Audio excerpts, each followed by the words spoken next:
walk through shadows that keep on shifting.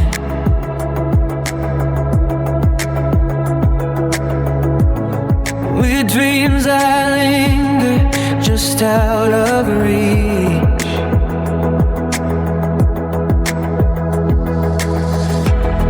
Each moment feels like a new beginning. Lessons learned, but seldom teach.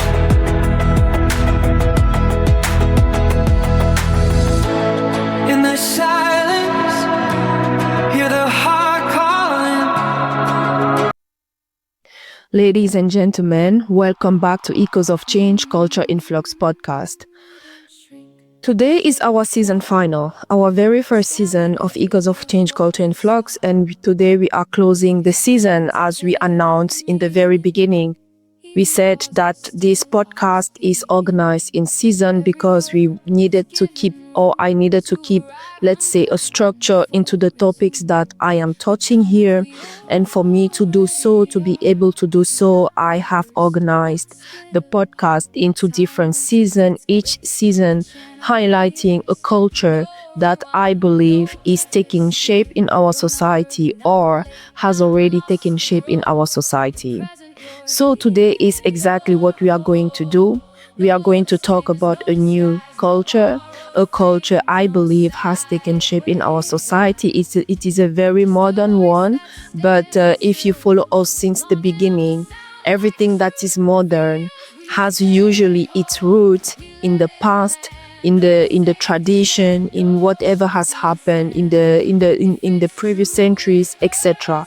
So human evolution is usually, you can trace back what has happened to humans and understand how why they behave the way they behave nowadays.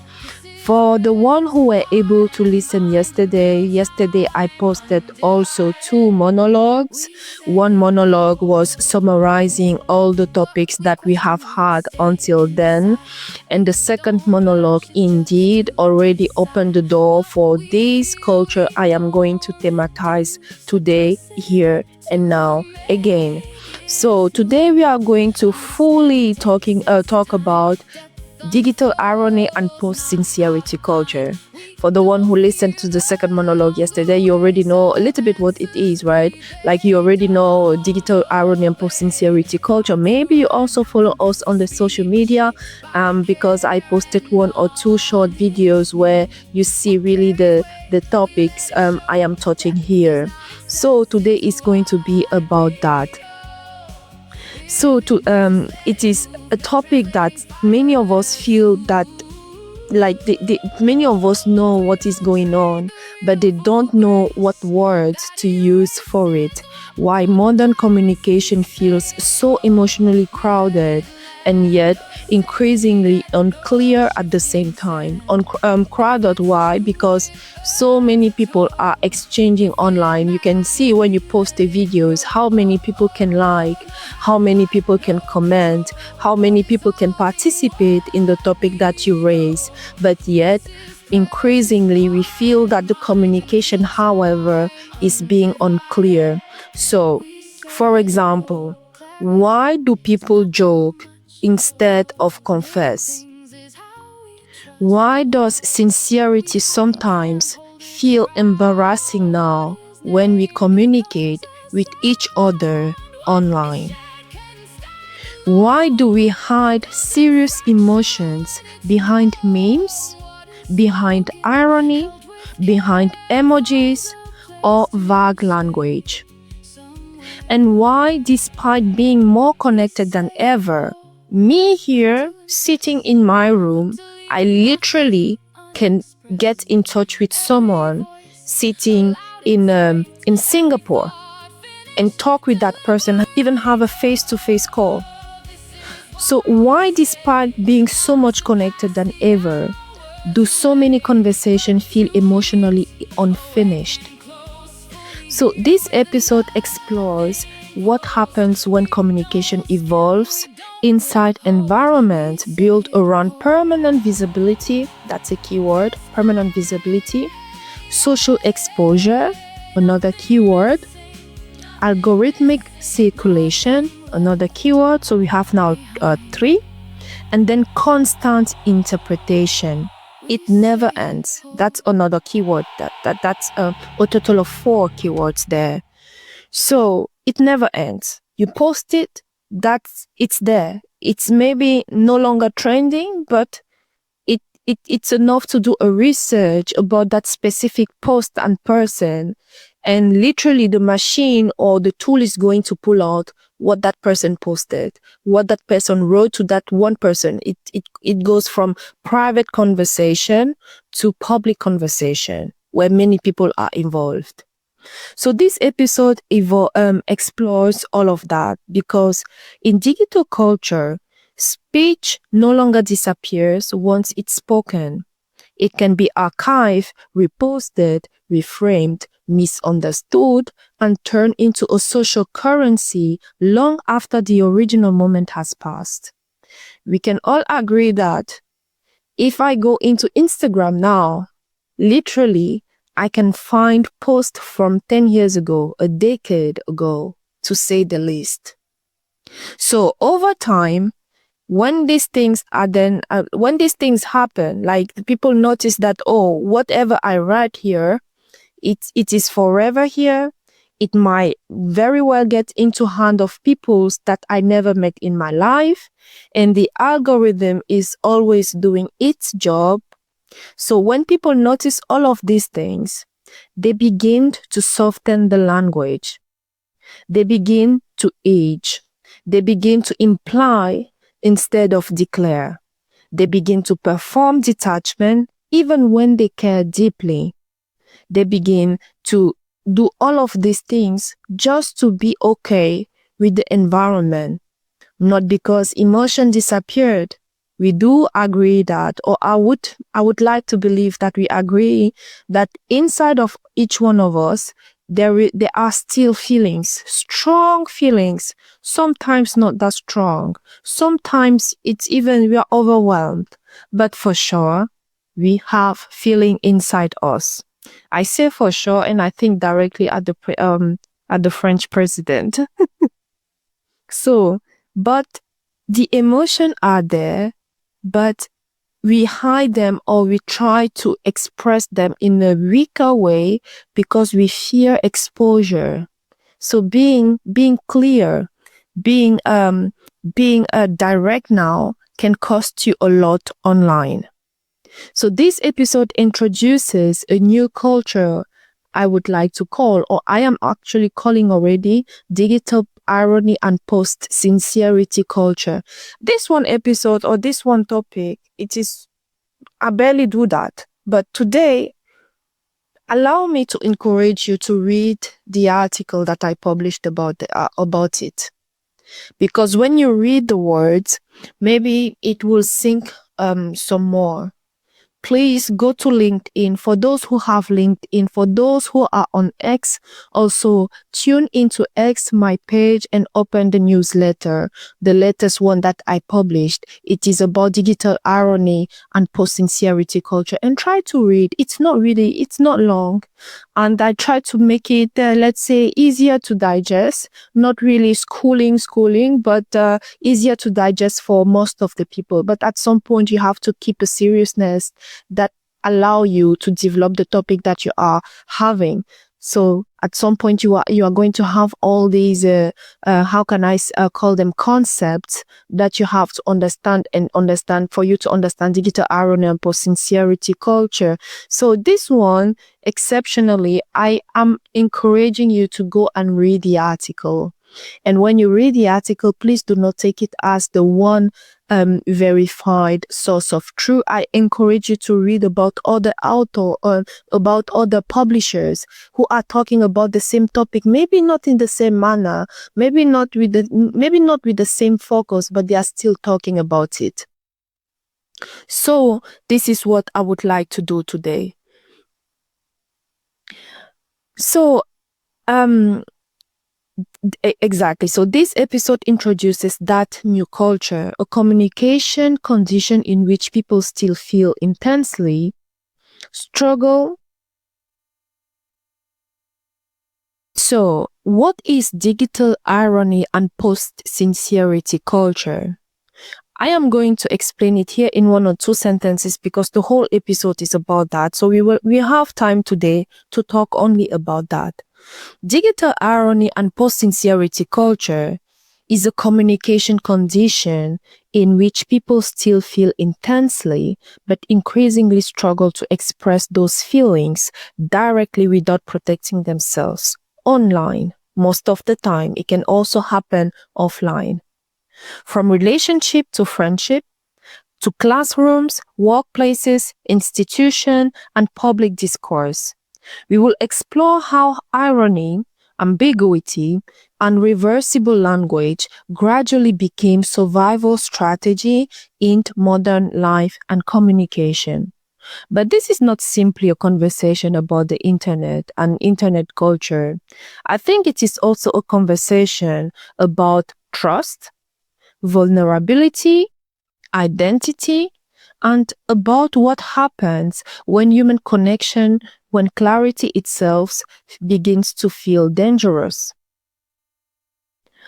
And we will also, or let's say that within this discussion, I would also like to introduce a tool that I myself is using for me to be aware of whenever I myself do that, whenever I participate into that, whenever I enjoy this irony online.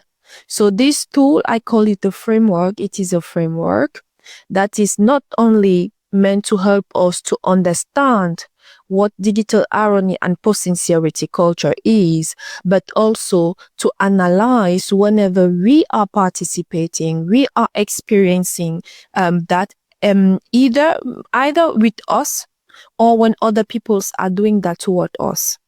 And this framework, I can tell it upfront, is called Triad. Yesterday, in the second monologue that I published, I did not introduce Triad. So this is completely new, and I hope you stay tuned for that. So a triad is a diagnostic model that I designed to help us understand how contemporary communication is shaped by tone, by risk, infrastructure, audience, and declaration, as well as effect. Because beneath the jokes, beneath the edging, beneath the ambiguity, there is often something much deeper. A generation trying to protect itself while still longing to be understood. Any of us would like to be understood exactly as we mean it, exactly in the moment where we need it. So regardless if nowadays we have all these modern tools, at the end of the day, we want to be understood. And I believe also most of us want to understand everyone around us. So still we are human, we are capable of learning. Maybe by using this, by learning about these topics, we learn, we improve, and we upgrade. Let's say, if I can put it like that. So this is what we are going to do today. First, talking about digital irony and post-sincerity culture as one of the new culture that I aim to present throughout this project I started, and then also present the framework I developed for it especially. So this is a framework especially for digital irony and post-sincerity culture. And ladies and gentlemen, this is also the season final. You remember, I don't know if you listened to from the beginning, but in the beginning, I announced that I have structured this podcast into seasons for me to keep track on the topics that I touch on here. So my first focus or my only focus is to talk about these new cultures that we can see everywhere, but most of the time we struggle to name them, we struggle to talk about them. So the focus here are the new cultures, but for us to understand the new cultures, again, sometimes you need to look back, or most of the time we need to look back in our history as humans. So, and this is why each season I close it with a new culture. I present a new culture, and then the debate is open. You can tell me if you are experiencing the same thing, or if I am talking something here that is not possible. The debate is open. So this is what we are going to do today. We close the season with a new culture that I already named. And after this season closing, we will start the new season in the next few days. So we are not going to start the new season this week. We are going to start the new season actually at in the beginning of June. I will be posting the exact dates here. And the new season is going to be same thing about human being and new cultures, but we will also start by analyzing the civilization in which I think that the new culture fits best in. So we close the season today. I would like to also take the time to thank everyone that has supported from the beginning. If you see our numbers, especially on YouTube, the watching numbers, the watching hours, it is incredible. I would like to take the time to thank every single one of you who have spent even 2 seconds watching this content, watching this podcast, listening to it. I hope that you could also take something valuable with you, that you didn't just spend your time like that, but you could take something valuable with you. So thank you very much for the support. I hope you will continue to follow us in the second season. It will get more and more interesting. I can promise you that. Let's say that, when you start a dinner, you don't start with the main you don't start with the main meal, right? You start with something lighter. And this is exactly what we are doing here in Echoes of Change, Culture and Flux podcast. We started with something important, but still lighter compared to what we are going to be having in the next few months. So stay tuned. There is a lot to come that is interesting. Also, as always, you can find a published article on LinkedIn. You can find it also on X, on my X page. And if you like to have some visual, you can also find a video version on YouTube. All of that for you. I try to provide many formats so that most of the people can find themselves at ease. So article and the video format on YouTube and Rumble. In case you are on Apple, there is also the audio version on Apple. Exactly. And also what is new, or what is going to be launched, is that we are going to be launching something very interesting, but only for the members that have a paid subscription. So if you would like to access those special moments or those special content, you have to subscribe. And when you subscribe, you then have full access to those. I am going to publish the full package, what all of that is, because I need you to have something back if you spend your money, right? So I'm going to be very specific and very detailed about that premium package, but we are going to launch that. And also we have a merch store. So we are going to launch a merch store thanks to you, thanks to your support. And the merch store, we are just, let's say we do our own thing. We put the culture keywords on there, and we try to put colors here and there, and then there is the shirt, there is the cup of coffee. So the merch store is also available. I'm going to add the link in the bio so that you can access it, and hopefully the message is going to spread, because let's stay focused. It is not about selling merch. It is not about the subscription. It is about sensibilizing ourselves and as many people as we can about this new environment we all live in. We have only one lifetime, and that one lifetime is ongoing. It is not going back, right? You were a child, then you grew up, etc., etc., and we are only going forward. My belief or my tip is that then let us try to understand this environment where we all live, this lifetime that we are all involved in, because we can only have the best out of it. But if we refuse to have this conversation, it is going to be very difficult for us. So this is really my goal with this podcast. And it is not about selling merch. It is about passing the message, getting loud with the message. Let us have this message spread out there so that many people are sensibilized and can start reflecting and think about these small things they see and experience every day, and they don't even know that they do. So welcome to Echoes of Change Culture in Flux podcast. My name is Geraldine Nelly Bekono, Nelly for short, and let us dive into it. Thank you very much for that introduction. So without wasting any more time, let us dive into the topic. So communication reflects the distribution of social risk within a society. Spoiler alert, this is not the complete definition of communication, and it is not the only one. Communication is a very wide topic. Sociology, psychology, economists, you name them. So this is one small part that we need for this framework. It reveals what can be stated directly, what must be softened, and what is increasingly unsaid. Over the last decade, a visible shift has emerged in which direct expression is frequently replaced by irony, ambiguity, and deniable forms of communication. The issue is not simply the style used in our language, but it reflects a deeper transformation in the condition under which speech even now circulates. So, increasingly nowadays, when we communicate with each other or in public, emotions, beliefs, requests, and commitment are filtered through irony, ambiguity, edging, self-negation, the memes, or performative detachment. These forms allow meaning to travel while still preserving a flexibility enough for interpretation or for reducing personal exposure. And let me now kind of describe a little bit what digital irony and post-sincerity culture is.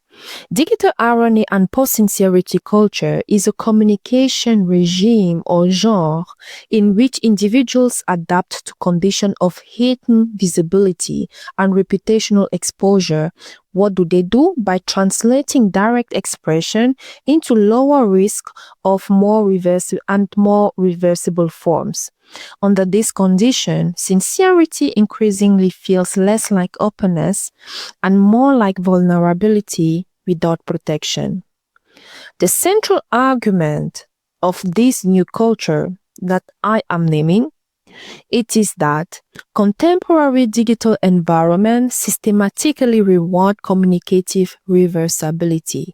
Reverse, meaning any type, form, shape of communication that can still be adjusted, even years later, that you can still come back and adjust it or attach another meaning to it than the one that you actually meant at the beginning. This is what I mean by reversibility. Platform infrastructures collapse distinct audiences into a shared spaces of visibility.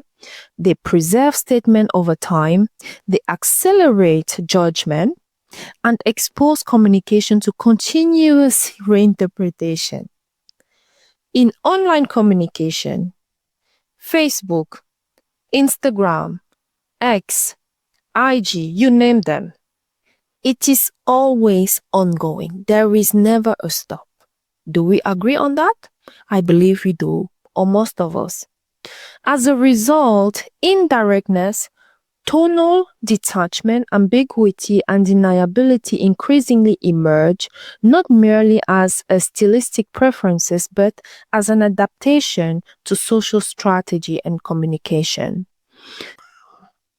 In the following hour, I am going to trace back the historical and cultural foundation of digital irony and post-sincerity culture before I examine or present here the mechanisms through which digitally mediated environment reshape emotional expression, declarative speech, accountability, and interpersonal trust. Particularly, I am going to lay attention to the given, growing, and separate expression between the self and the online community. What remains clear, however, is that contemporary culture is undergoing a visible transformation in real time. Patterns of communication are shifting along with the ways individuals negotiate sincerity, vulnerability, identity, and social exposure in digital environment. Again, allow me to welcome you to this season final episode of Echoes of Change Culture in Flux podcast. For the one who are already following this podcast, thank you again for taking the time and listening to this episode. I hope it will also be valuable for you. And for the one who are new, welcome back. Welcome really to Echoes of Change. I am happy and grateful to have you here, and I hope that you are going to enjoy what you hear or what you listen to here. My name is again Geraldine Nelly Bekono. I think I said that a few minutes ago, but please do call me Nelly because everyone calls me Nelly and I'm actually already used to it. So call me Nelly. To begin or to continue with the next section, I would like to put on a definition because why? Because definition, I feel or I think they are important. Definition allow us to give a room, to give a context, and to be very, to be conscious about the context we are playing, we are acting upon on. And whenever we try to leave that context or we see that context is no longer fitting our purpose, then we leave the context, but we can reflect on that. But if we don't have that context or those boundaries, it is very difficult for us to even know the direction we are taking at any time. See, this is why in this podcast, you are usually going to have definition from me. And please, you can also debate the definition, right? Because let's say science is wide and deep and let's say at scale as well. So this is why I feel it is important for me to put a definition on this new culture for us to be able to do the rest. As I mentioned earlier, because I did define it a little bit in one or two sentences in the very beginning. As I mentioned earlier, I call this emerging cultural pattern digital irony and post-sincerity culture. Digital irony and post-sincerity culture is a communication system shaped by digital life where people protect themselves from vulnerability by filtering emotions, beliefs, and intention through irony, memes, detachment, edging, or self-mockery. In online environment defined by constant visibility, permanent records, audience overlap, and algorithmic pressure, direct sincerity no longer feels safe. It feels exposed. As a result, many people learn to communicate in ways that reduce emotional risk.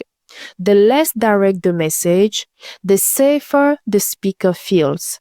Ambiguity becomes protection, deniability becomes social strategy. Status is preserved, but clarity, trust, and emotional depth gradually weaken. You can see digital irony and post-sincerity culture in ordinary interaction everywhere online. For example, a compliment is immediately softened with, for example, that presentation was really good. And then one would add IDK. For example, affection is hidden behind the irony. For example, I miss you with a dead head. So, which one is it? Do you miss me or do you want to see me missed? Like, which one is it? Right? A refusal becomes a meme or a reaction gift instead of a direct sentence. People often introduce their own thoughts with defensive framing. Before anyone even says something, you will see things online like, this is cringe, but I feel I have to say that, or I feel I have to do that. You see, they started with, this is cringe, but, or you would see things online like, maybe I'm wrong, but, maybe I'm wrong here, but, and then follows the things that they actually want to express. Or you would also see stuff like, I like them, but, right? So even profiles, when you go on X, for example, I don't think it is a current thing on LinkedIn, because LinkedIn is it's like the university of the social media. So you kind of keep yourself serious on there. But if you go on X or Facebook or Instagram or TikTok, you name them, there are so many nowadays. You would see profile that start with things like not serious, or someone would write on their profile like here for chaos, or someone would put on their profile things like probably wrong. You see, so when you open that account, from the beginning on, that person has already put you in a certain mood where you think yourself, what are you trying to tell me? Like, what is the message for anyone opening this account that the holder of this account is trying to send out, right? So in each case, the pattern is the same. The message is delivered together with an escape route, right? The message is there, and let's say many doors are open. In case you take it positively, then yes. In case you react negatively, then there is escape door. The speaker or the person who does that keeps emotional distance from their own words so that commitment, vulnerability, and accountability can always be withdrawn later if it is necessary. Meaning remains flexible. Interpretation remains negotiable. Nothing is fully owned, and once a cultural pattern can be clearly named, it can also be historically examined. So, we have a name, we even have a definition. Now, let us look at history. For the one who follow us from the beginning, you know that it is almost something that I like. I like to look back for me to find explanation, not to find a full explanation, but to, let's say, summarize one or two things or two information here for me to then find the explanation in my own lifetime. So now let us look at the history, if history can tell us something about digital culture and post-sincerity culture. Digital irony and post-sincerity culture. Pardon me, please. That was wrong. It is digital irony and post-sincerity culture. Exactly. So digital irony and post-sincerity culture did not emerge suddenly from smartphone or social media. It developed gradually through a long historical transformation in how communication, visibility, identity, and social risk became organized. What appears today as ordinary online behavior, ironic detachment, or edge emotion, or performative ambiguity, or meme-mediated expression, is better understood as the endpoint of a several overlapping cultural and technological shifts that unfolded across decades. To understand digital irony and post-sincerity culture, we must therefore ask a broader historical question that can be framed as followed. How did direct sincerity become increasingly difficult to sustain in public communication? To begin with, how did that happen? The answer does not lie in a single invention of a platform, but in the progressive reorganization of media environment, audience structure, prestige systems, and social exposure itself. Stage 1. For most of human history, communication operated under conditions defined by loyalty, limited time frame, contextual separation. Speech occurred within a bounded social environment. For example, family, work, religious life, friendship networks, and public interaction remained largely distinct from those domains because these contexts rarely overlapped in communication.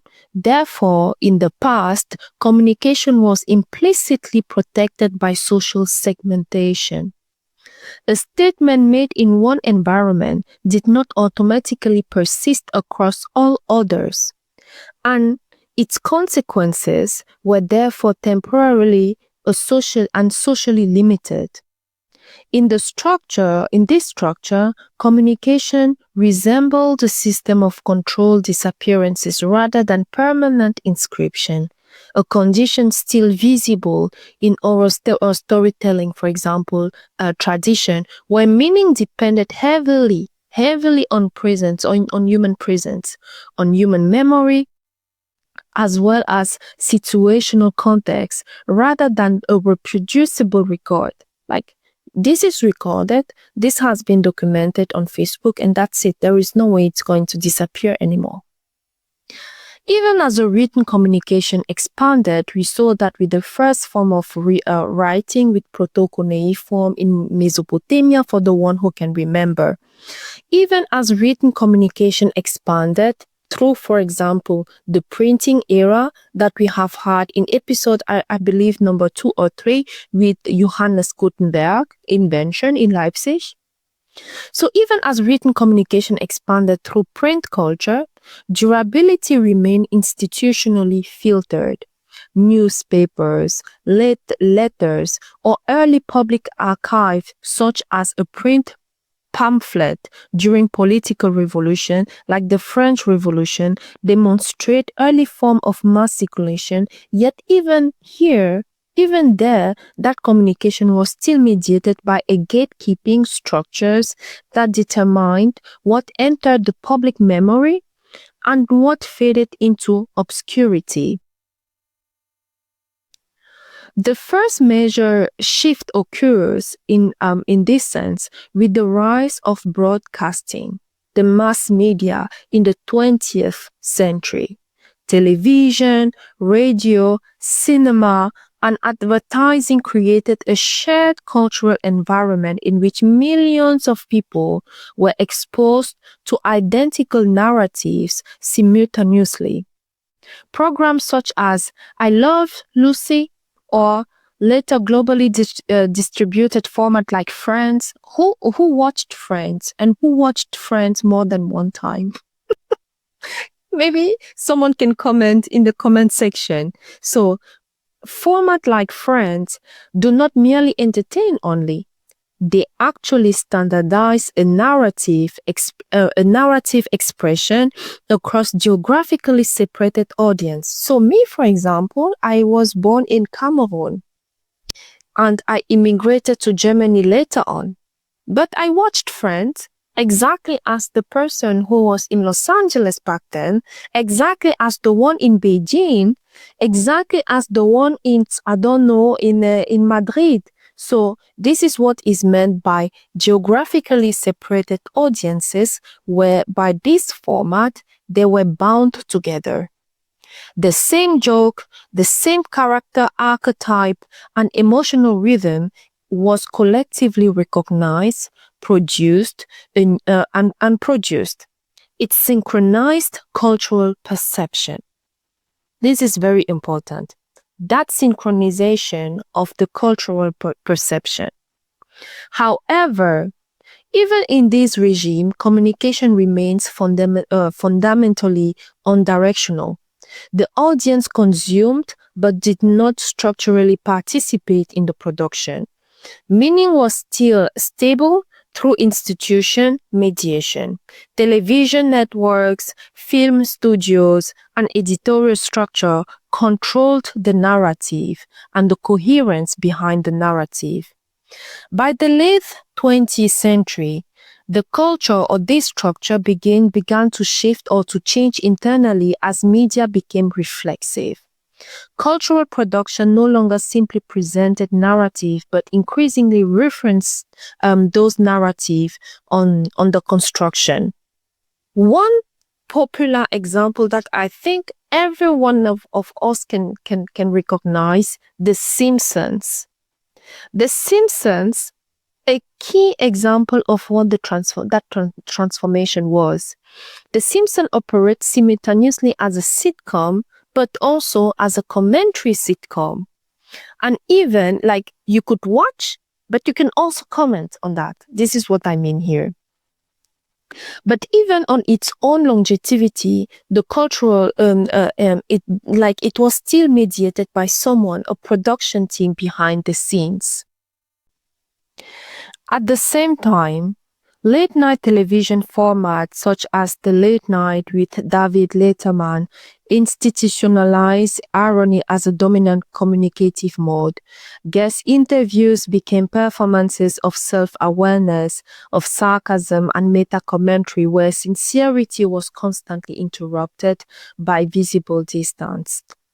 This cultural reflexivity aligned with broader intellectual development in postmodern theory. For example, Frederick Jameson, his analysis on postmodern culture, which capture a parallel between transformation in which pastiche, citation, and surface circulation increasingly replace stable, expressive depth. The result is not only the disappearance of emotion, but also the increasing mediation through self-aware stylistic forms. By the 1990s, like the 90 years, the early 20s, this tendency consolidate into what becomes widely recognized as the cool culture. Who can remember that? The cool culture. Please comment in the comment section. Where emotional restraint and visible detachment acquire social value.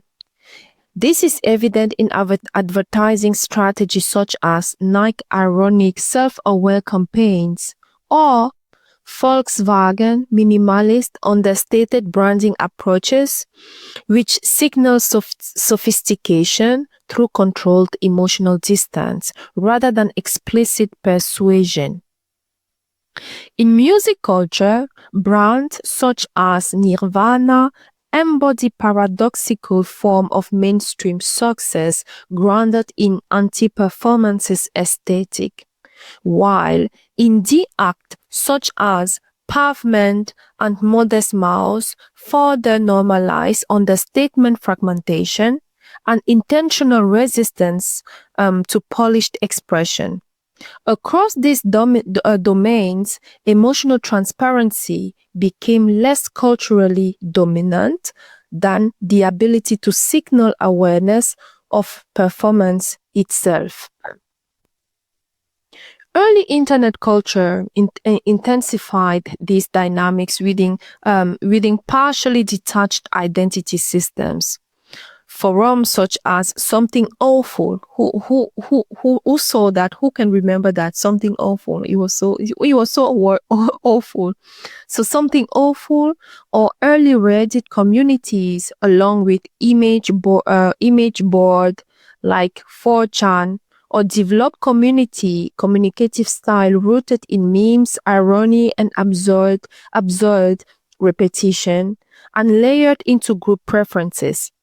Communication here became participatory and experimental, but still largely separated from institutional identity. A user online expression could not yet fully be integrated into profession, family, and long-term reputational systems. Irony in this phase functioned primarily as a cultural play and group signaling rather than a structural defense. However, this entire historical sequence still operates within what can be described as an interpretative communicative regime. Even when meaning became unstable, reflexive, ironic, communication still fundamentally organized around interpretation, context, and relatively bounded on the audiences. Cultural objects such as television shows, films, advertising campaigns, and early digital community still presuppose that meaning is stable through shared interpretative frameworks, even if those frameworks were increasingly self-conscious and fragmented. The decisive transformation, however, occurred only when the interpretative structure was no longer the primary mechanism through which communication was stable, made stable at least, and was instead replaced by infrastructural systems that govern visibility, persistence, and circulation independently of shared context. The emergence of platforms such as Facebook, Twitter nowadays, X, Instagram, and TikTok marked that shift. Facebook collapsed previously separated social spheres into a unified visibility environment where different audiences coexist at the same time. Twitter now accelerated this collapse into a real-time reactive discourse. Instagram, on his side, then transformed communication into a curated self-presentation on the condition of continuous visibility. Then came TikTok, which further intensified this transformation by making circulation bound with the algorithm, where visibility is no longer primarily socially granted, but computationally distributed. At this point, earlier cultural logic were not erased, but functionally reconfigured. Irony, once a marker of cultural literacy in media environments such as The Simpsons or Scream, the movie Scream, became a mechanism of risk management in an environment where communication is permanently exposed and can still find a new context. Right? So, all of that taking into consideration has then produced people who are able to recognize that ASAP and to adapt. Before we continue or moving forward, I would like to name 3 disciplines that I think are contributing to better understand digital irony and post-sincerity culture. To begin with, I would like to say that post-sincerity culture, or for the short form, you can call the whole name digital irony or post-sincerity culture, or you can also keep it short by only saying post-sincerity culture. So post-sincerity culture can be understood as an emerging cultural formation as well within contemporary digital society, in which communication is increasingly shaped by detachment, reversibility, and strategy ambiguity. So that was just a reminder. What makes post-sincerity culture analytically significant in this case? It is because it cannot be reduced to a single cause to begin with. It does not originate solely in cultural fashion, technological innovation, or psychological adaptation. Rather, it emerged in the intersection of all 3 and many more. For this reason, post-sincerity culture is best approached not through a single explanatory lens, but through a structured combination of perspectives that illuminate different layers of the same phenomenon or cultural phenomenon.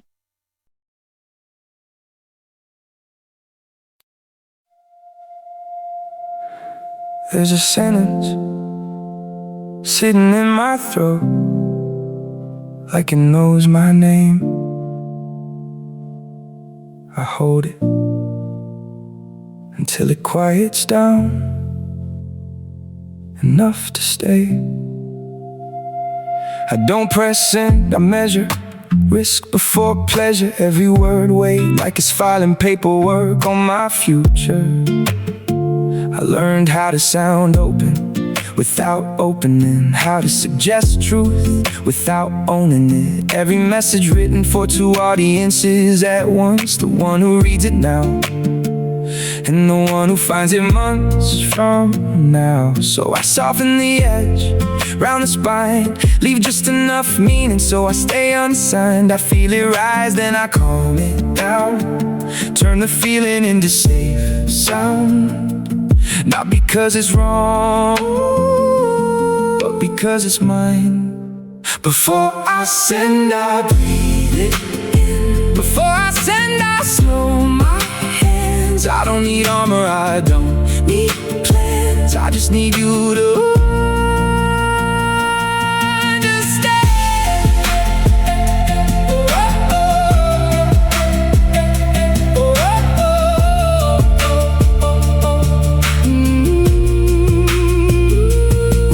tone, we trade in signs, careful with verbs, allergic to lines. Nobody wrong, nobody right, just signals passing every night. I miss you, coded as a joke, don't leave hidden in a shrug. Everything felt, nothing spoke, so nobody bleeds, nobody hugs. If sincerity costs, detachment pays. We learn the game before we learn what stays. Before I send, I breathe it in. Before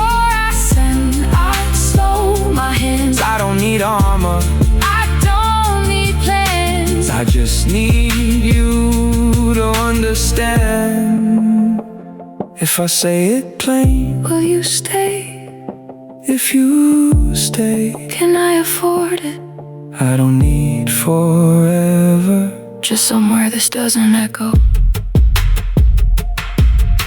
I'm tired of language that floats away, tired of truth with nothing at stake. One clear sentence changes the room. I'll be there, not tonight, too soon, not loud, not clean, just something that learns how to remain. Before I send, I breathe it in. Before I send, I slow my hands. I don't need armor, I don't need plans. I just need you to understand. Before I send, I say it slow. If it lands, I'll let it show. If it breaks, I'll stay with you. Before I send, I choose the truth.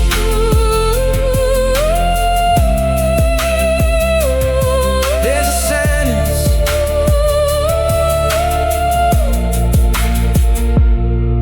There's a sentence still in my chest. I won't decorate it, I won't protect it. I'll let it arrive as it is.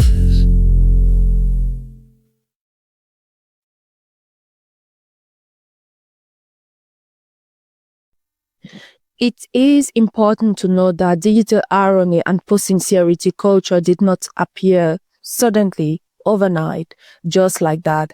Or one can easily develop the idea that it is something that came only with social media, which is not true. It is not some random internet trend or temporary stylistic phase either. For example, one could also easily say, okay, this is just the way people write for now, and it is going to go away again. And this is why we are doing this analysis, to see that it is not a temporary thing. Rather, it represents a gradual consolidation of tendency that were already developing during the late 20th century, but that have since been reorganized, accelerated, and intensified through platform-based communication system, as we discussed previously. So in the previous, at the beginning or somewhere before we arrive here, I said, or I gave some example about The Simpsons, about the late night with David Letterman, and this all development that gradually, let's say, invited the viewers, invited the people who were listening to the conversation that was being held by the person who was, let's say, the main host of that communication or that content being spread. So, and what makes post-sincerity culture analytically important is that it cannot be reduced to a single cause. It is not a simple product of cultural fashion.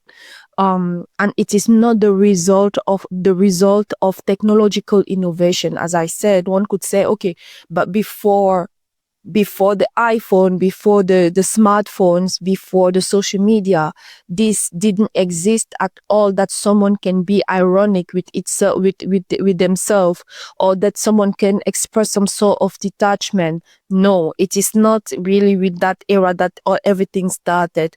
All of this was gradually happening, but let's say it took another turn when the social media arrived, when the internet completely spread worldwide, etc. So, and it cannot also be explained purely as a psychological adaptation either, because previously I said people do notice these things and then they start adapting. So either they do it consciously or they do it unconsciously. They do they do notice all of that, and they start adapting either their language or something else for them to continue to navigate safely in those environments. But it will be very easy to reduce all of that only to the psychology, adaptation psychology or something like that.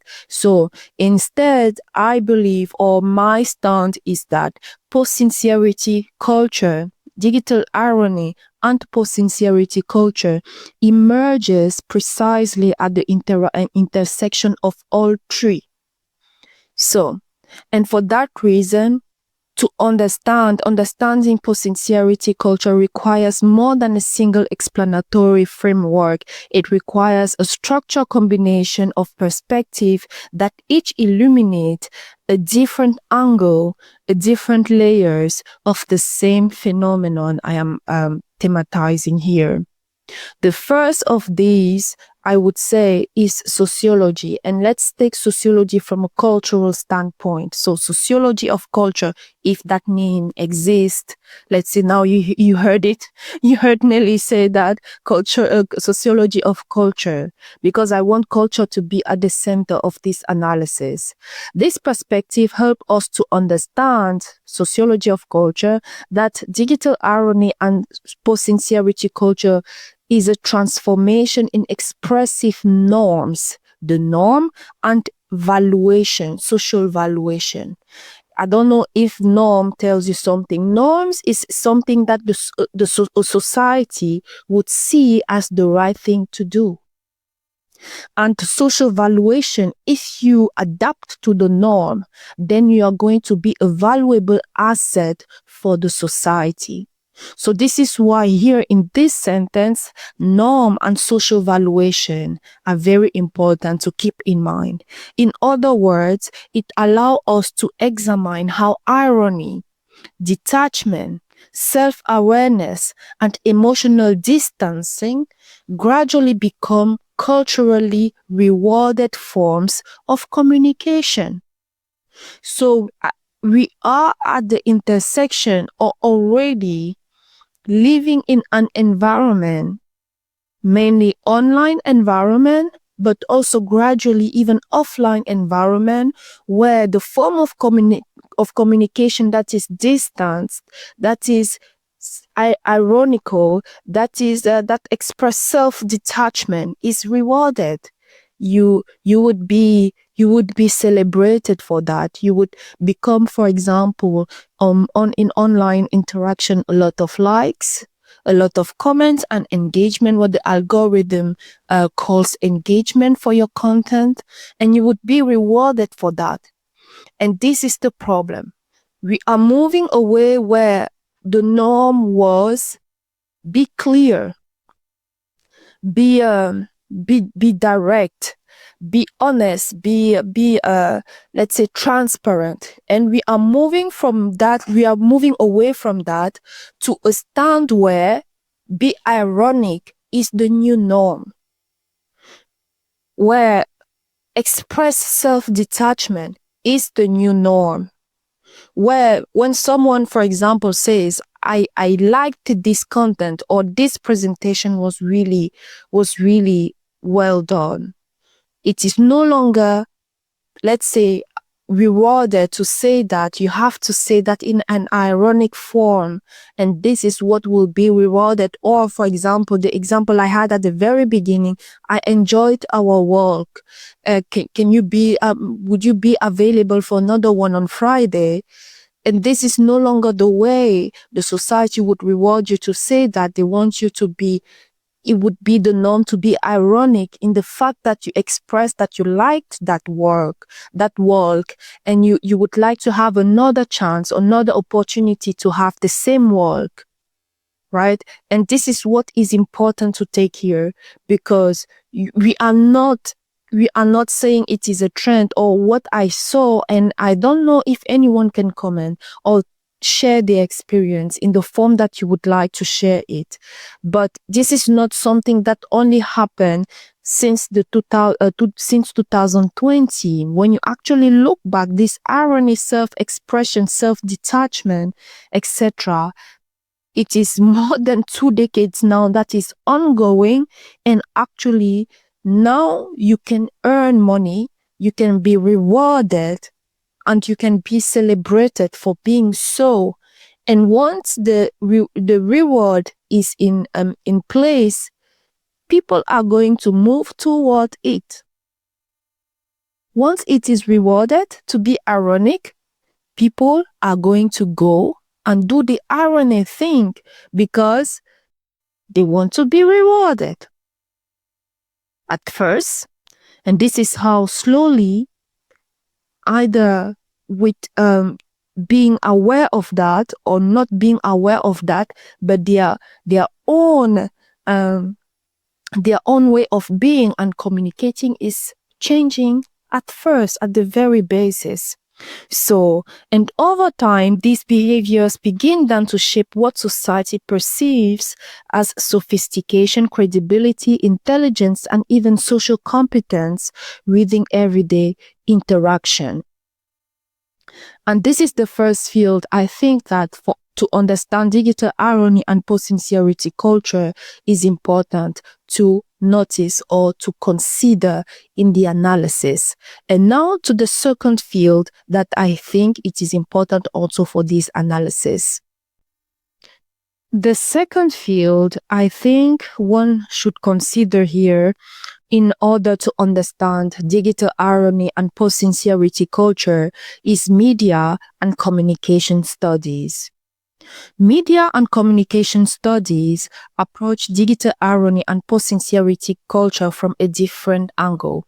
Instead of focusing primarily on cultural style, this perspective, this exact one, situates post-sincerity culture within the infrastructure that now mediate almost all forms of public expressions. The argument here is not on the condition under which communications actually circulate. It is about understanding how digital platforms collapse social context into single places or spaces of visibility. How comments, opinions, jokes, emotional reaction that were once limited by specific audiences now have become permanently accessible to multiple audiences at the same time. So it is also about understanding how digital traces persist over time. Like traces now, what you have done in 2020, 2015 can also still be traced today up until to you. So this is what is meant by digital traces.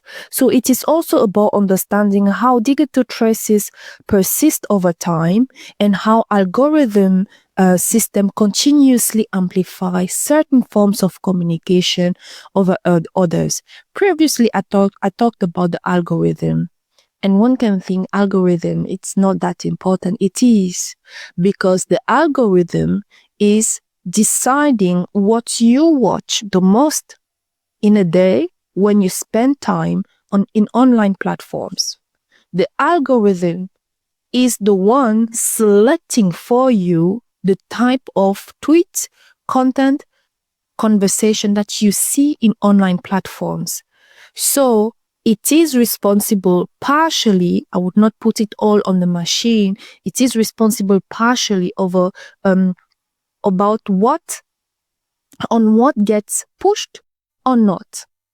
So if the algorithm pushed for ironic messages, ironic content where people are being ironic and express a lot of self-detachment, etc., etc., at some point you are going to bite into it. So the algorithm continuously amplify those forms of communication over the other. So the one actually not being ironic, you barely see him, you barely have that pushed for you to go to see or to watch. And from this perspective, digital irony and post-sincerity culture is not something that is not simply something that people express through media. It is something that media environment, right? The media environment actively structure and reproduce. So social psychology here is going to be the third layer or the third field that I think one should consider in order to understand digital irony and post-sincerity culture. Social psychology, why? Because social psychology adds a third and equally important layer, which is it. Here the focus is, let's say, is shifting toward the lived experience. The lived experience of communication under these conditions. Within this essay or framework I am presenting, post-sincerity culture becomes, under the loop of social psychology, visible in the way individuals increasingly adjust their speech in anticipation of exposure, of judgment, misunderstanding, or social backlash of any form, any shape, across expanded and often unpredictable audiences. So I need to stop each time I say a keyword for these outcome. Unpredictable audiences. So people you never thought in your life when writing anything on Facebook or on X would come across this. I mean, actually, when you try to understand a little bit how these platforms work, you nowadays are a little bit more aware of these things. But let's say before, or the younger one, they don't know that someone, or they don't fully process the fact that people they've never met in their life, people with completely different perspective, etc., etc., have access to this thing, can have access to this thing, and then process them the way they see fit. So I know that most of us now, you kind of think about this before you post online, because you are aware that even, I don't know, my grandmother, if she log into this platform and start doing research on me, can still find what I posted or what I wrote to this particular person. So, but it is to say that this self-awareness is not, let's say, really widespread, and it is not always present by everyone, especially the younger one. So, yeah. So as a result, we are here with sociology, social psychology. So as a result, communication itself becomes shaped by risk management, because I just said unpredictable audiences. So what do people say, or what do people do then? The communication becomes, how they communicate become a form of risk management. So I am communicating in a way that I foreseen, or I plan that in case this happen, I have here a solution I can apply. This is what I mean by risk management. People begin to age their statement more carefully. They distance themselves from their own expression. They rely on irony, ambiguity, humor, and reversibility as form of self-protection. Just in case this one I miss you comes the wrong way over, I still have a escape door, no? I still have a way to say, oh, I was joking. It was not that serious. So over time, this behavior become normalized within everyday communication. And this is the normalization I want to point out here, and to address the idea that it is a trend. It is not a trend. This one behavior is not going away if we don't talk about it. So it is becoming a normalized way of communicating every day. And then now you see the intersection of social psychology, media and communication, and sociology of culture. The intersection of all three, of all these perspectives, the three, they are not, let's say, competing in argument, but they provide you a different layers, a different angle of explanation of this phenomenon I am talking about here. And therefore, post-sincerity culture appears simultaneously as a shift of cultural norm, a restructuring of communicative infrastructure. Yes, sometimes it is difficult to spell some words, and a psychological adaptation to condition of permanent visibility and social evaluation. So that social norm, that social evaluation, that people see you from this angle or this other one, is very important. Any one of us would like to be okay with everyone, even with audiences we don't know and we will never meet in our life. But still, we would like to be presented properly and let's say in a positive light, if that is possible. And then my tip or my argument here is that to properly understand digital irony and post-sincerity culture and all the layers that come under it, one has to understand or to combine all these three layers, not in isolated domains, but as interlocking conditions through which contemporary communication increasingly takes its current form.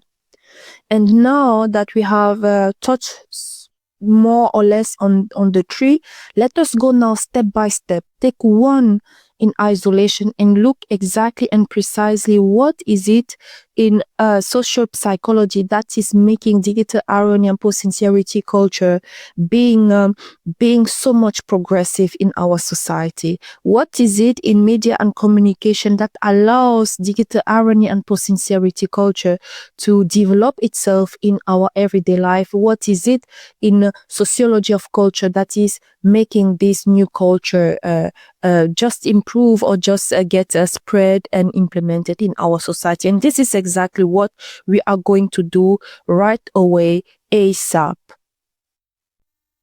For the deep dive on each one of these fields, let me start by media and communication studies, because media and communication study become essential for understanding digital irony and post-sincerity culture at the precise moment where communication stop being defined mainly by what is being said and start being defined by how communication circulates, how long it persists, and how platforms rank and distribute it. And the shift happened concretely through platform architecture that fundamentally reorganized visibility itself. And from that perspective, post-sincerity culture, for short, becomes intelligible through three major transformation or mechanism. The first one here is what Dana Boyd describes as context collapse. So in traditional communication environment, people usually spoke to relatively stable audiences. You knew more or less who you were talking to. But with digital platforms, a single statement can simultaneously reach your friends, where you work, your employer, stranger, people you've never met, an ideological opponent if necessary, and if you have any, and even future audiences that do not exist yet at the moment of expression. And what this means is that every public statement now has to survive multiple and often incompatible interpretation at the same time. The same sentence has to function now across radically different audiences and simultaneously as well. And under those conditions, fully direct sincerity becomes, let's say, structurally unstable within public-facing communication. The second transformation or mechanism here is permanence intraceability, something Victor Meyer Schöneberger, for example, famously described as the demise of forgetting. Communication no longer disappears after the interaction ends. That is no longer happening. A post, a comment, a joke, or an emotional reaction becomes archived by default. And because these digital traces persist, they can later be resurfaced, removed from original context, and re-evaluated under entirely different cultural and moral conditions. And therefore, communication starts to behave less like a temporary social act and more acting like a durable artifact. So reading Digital Irony and Post-Sincerity Culture, this is precisely where reversibility becomes structurally rational. You now understand. So because you acknowledge, or for you it is very much clear that whatever you're putting out there can be accessed by anyone at any time, at any given period. You therefore, for your self-safety, leave an open door that can help you to come and reverse whatever you put out there. And this is why in this environment, under this condition, ambiguity ages better than commitment. The third mechanism or transformation here, I would say, is algorithm amplification and ranking systems. These were theorized by scholars like Tarleton, Gillespie, or Taina Bucher. And I'm sorry if I'm mispronouncing the names, and please look up to the article I posted. Only that page. You don't have to read everything. Or of course, I'm happy if you read everything, but only where I wrote these names for references, just in case you are not understanding. You cannot understand clearly who I'm pronouncing here. Taina Bucher and Tarleton Gillespie. I hope that's clear. Okay, let's go.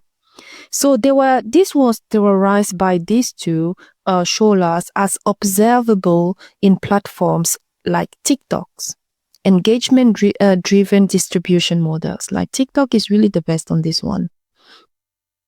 Visibility is no longer organized primarily around coherence, intention, depth, but instead visibility becomes increasingly tied to measurable interaction signals, which are the clicks, the shares, the reaction, the watch time, engagement velocity, and interpretative spread.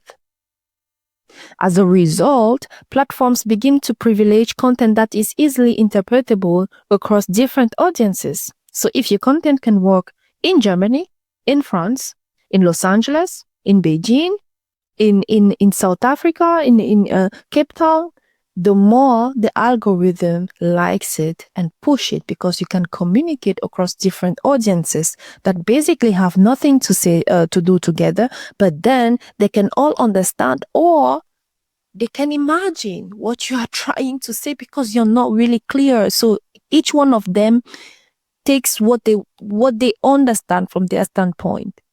So do you see the irony, how irony works then there? So, and this is where, for example, yeah, exactly. So this is where memes, ironic framing, indirect speech, and layered ambiguity gain structural advantage over context-heavy sincerity. So when I say context-heavy sincerity, I feel like, what do you mean by context-heavy sincerity? It's just sincerity, just being clear. Just being clear, it is one person understanding it, which other people can maybe not understand. So, but yeah, for the sake of analysis here, let us stick by context-heavy sincerity, because they simply travel, like this ambiguity and irony, they simply travel better within platform infrastructure. The algorithm loves it and spread it as fast as you can imagine, as you cannot imagine.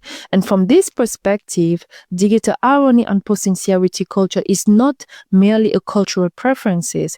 It is becoming the communicative style most capable of surviving infrastructural pressure within digital mediated environment, prefer and promote.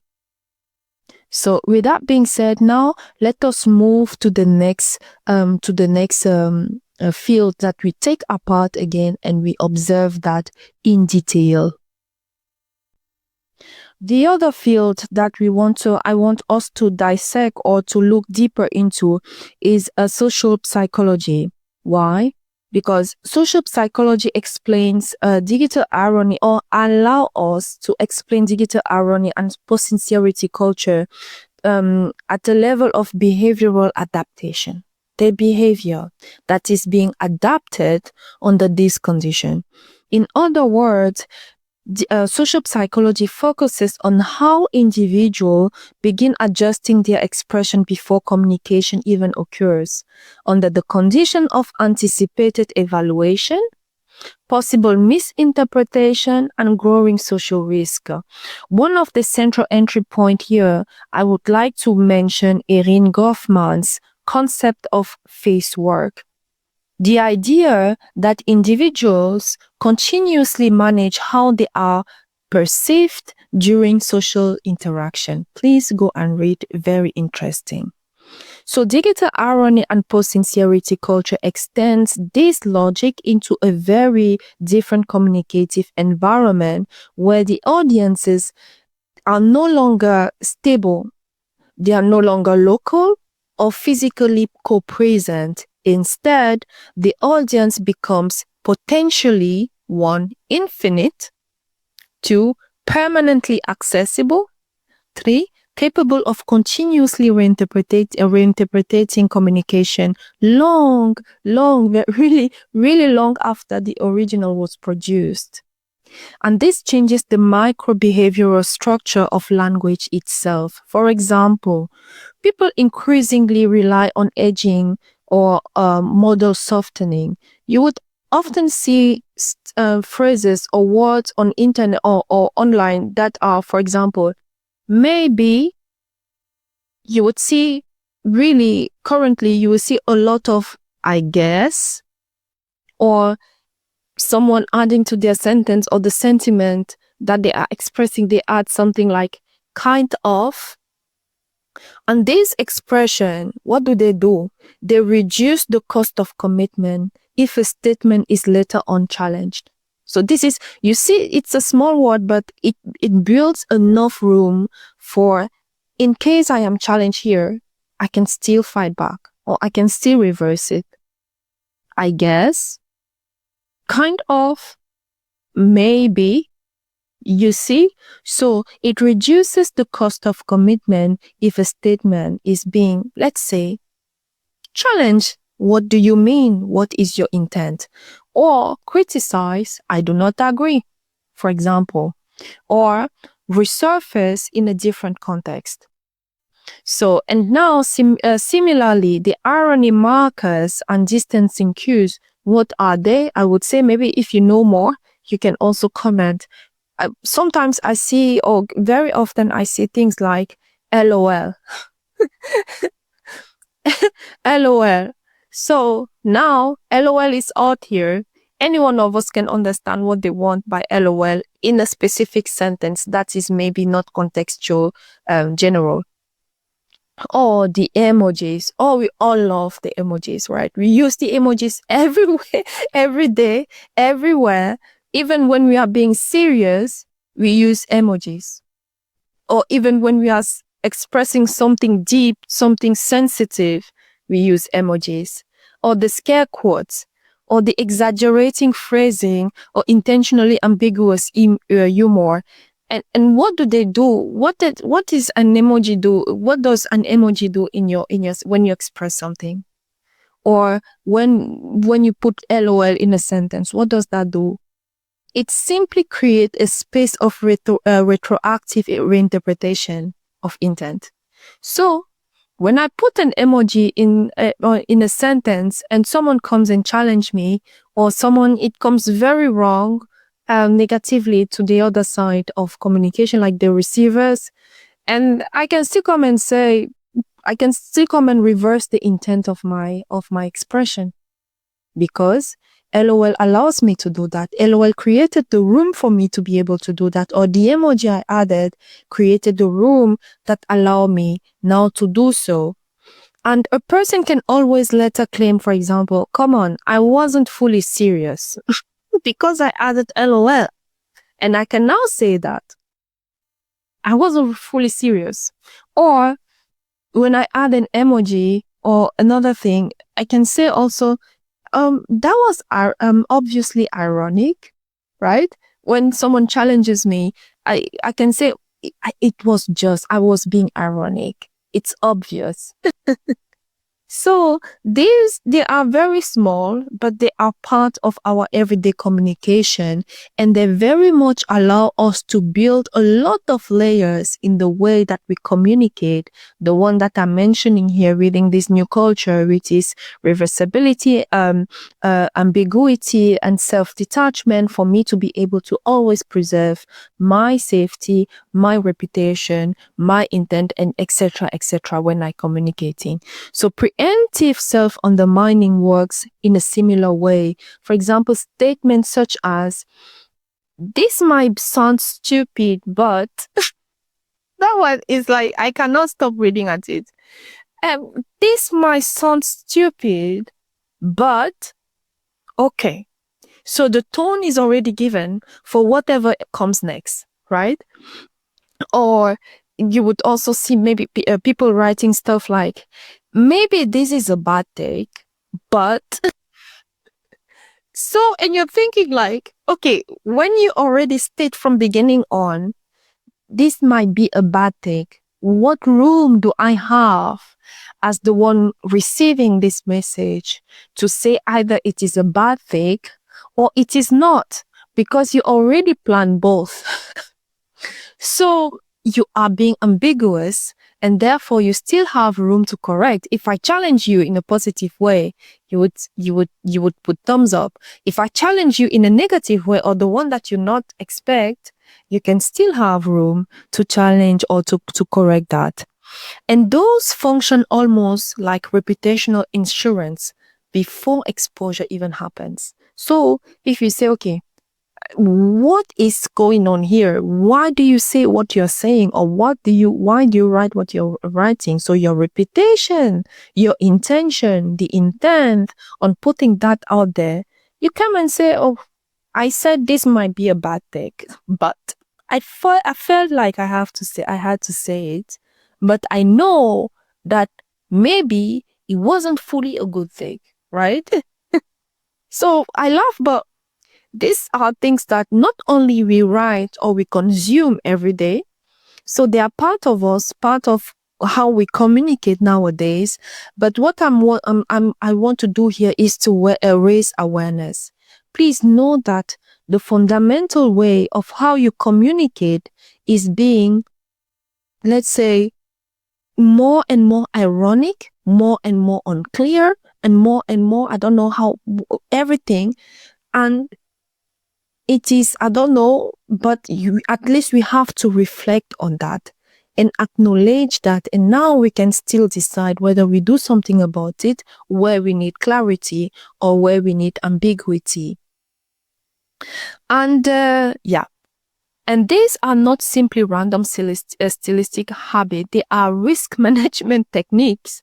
They are actually there to manage the risk if any social cognition start happening. And a second psychological mechanism that I would like to mention here involves evaluative anticipation on the expanded audiences. So again, that audience that is not co-present physically and is spread worldwide. Exactly. So people increasingly communicate as though multiple invisible observers may eventually evaluate the same statement at different points in time. And that's actually true. It's not even imagination. That's true. So audiences in different settings, in different places around the world have actually the possibility to evaluate everything that you put out there, how you communicate, etc. So, a friend may see it now, your Working place like the company, your employers may see it later, and stranger may encounter it permanently through algorithm circulation. And because of this, expression becomes shaped less by the immediate interaction itself and more by the possibility of future reinterpretation. And this produces what we could, or what I could describe as a chronic future audience effect. Am I the first one using that word? No, I think maybe there is someone out there as someone doing research who has already used that. So, chronic future audience effect. Communication therefore becomes psychologically oriented toward hypothetical future judgment. I assume in 10 years, in 5 years, in 20 years, in case someone listens to this, in case someone reads this, how could their judgment be? So I leave many open door. A third mechanism I would like to touch on here, or involves in emotional regulation under the condition of virality asymmetry. So this has really well been researched by Jonah Berger and Catherine Milkman, among others. So many have research on that, but these two are the one who I wanted to mention here. So please go and read them. Really interesting. So they demonstrate that high arousal emotional content tend to circulate more effectively than emotionally neutral and fully resolved communication. So the more you are highly emotional, highly unclear, ironic at some times, and sarcasm comes then the next, the more you can be successful in these platforms. And the more you are clear, not really emotional, straight to the point with resolved communication, let's say you will have less likely, less success. Most of the time, not always, again. So this creates a structural incentive that produces communication that is expressive enough to attract circulation and engagement, but not so committed that it becomes reputationally binding. And this is precisely where irony and detachment become psychologically optimal strategies. Right? So from this perspective on, digital irony and post-sincerity culture can be understood as a learned behavioral equilibrium between expression, risk, and anticipated judgment on the condition of persistent visibility. What is important, however, also is that neither media and communication study nor social psychology fully explain digital irony and post-sincerity culture on its own. So you have to combine them plus the social sociology of culture. So this is new. I don't know. I would think that this perspective I am trying to highlight here is new in understanding communication from that standpoint nowadays. So I'm still doing research. And this is where, again, I would be very happy about your input and feedback on this. So each of these disciplines attach a different point within the same communicative chain. Media and communication study, for example, again explain the external condition of expression and how communication is filtered, distributed, archived, ranked, and amplified through platforms. And social psychology, by contrast, help us explaining the internal condition of expression, how individuals begin shaping language itself under anticipated or exposure or uncertainty and reputational risk. Because digital irony and post-sincerity culture emerges precisely on the intersection of all these three, because I have not really mentioned sociology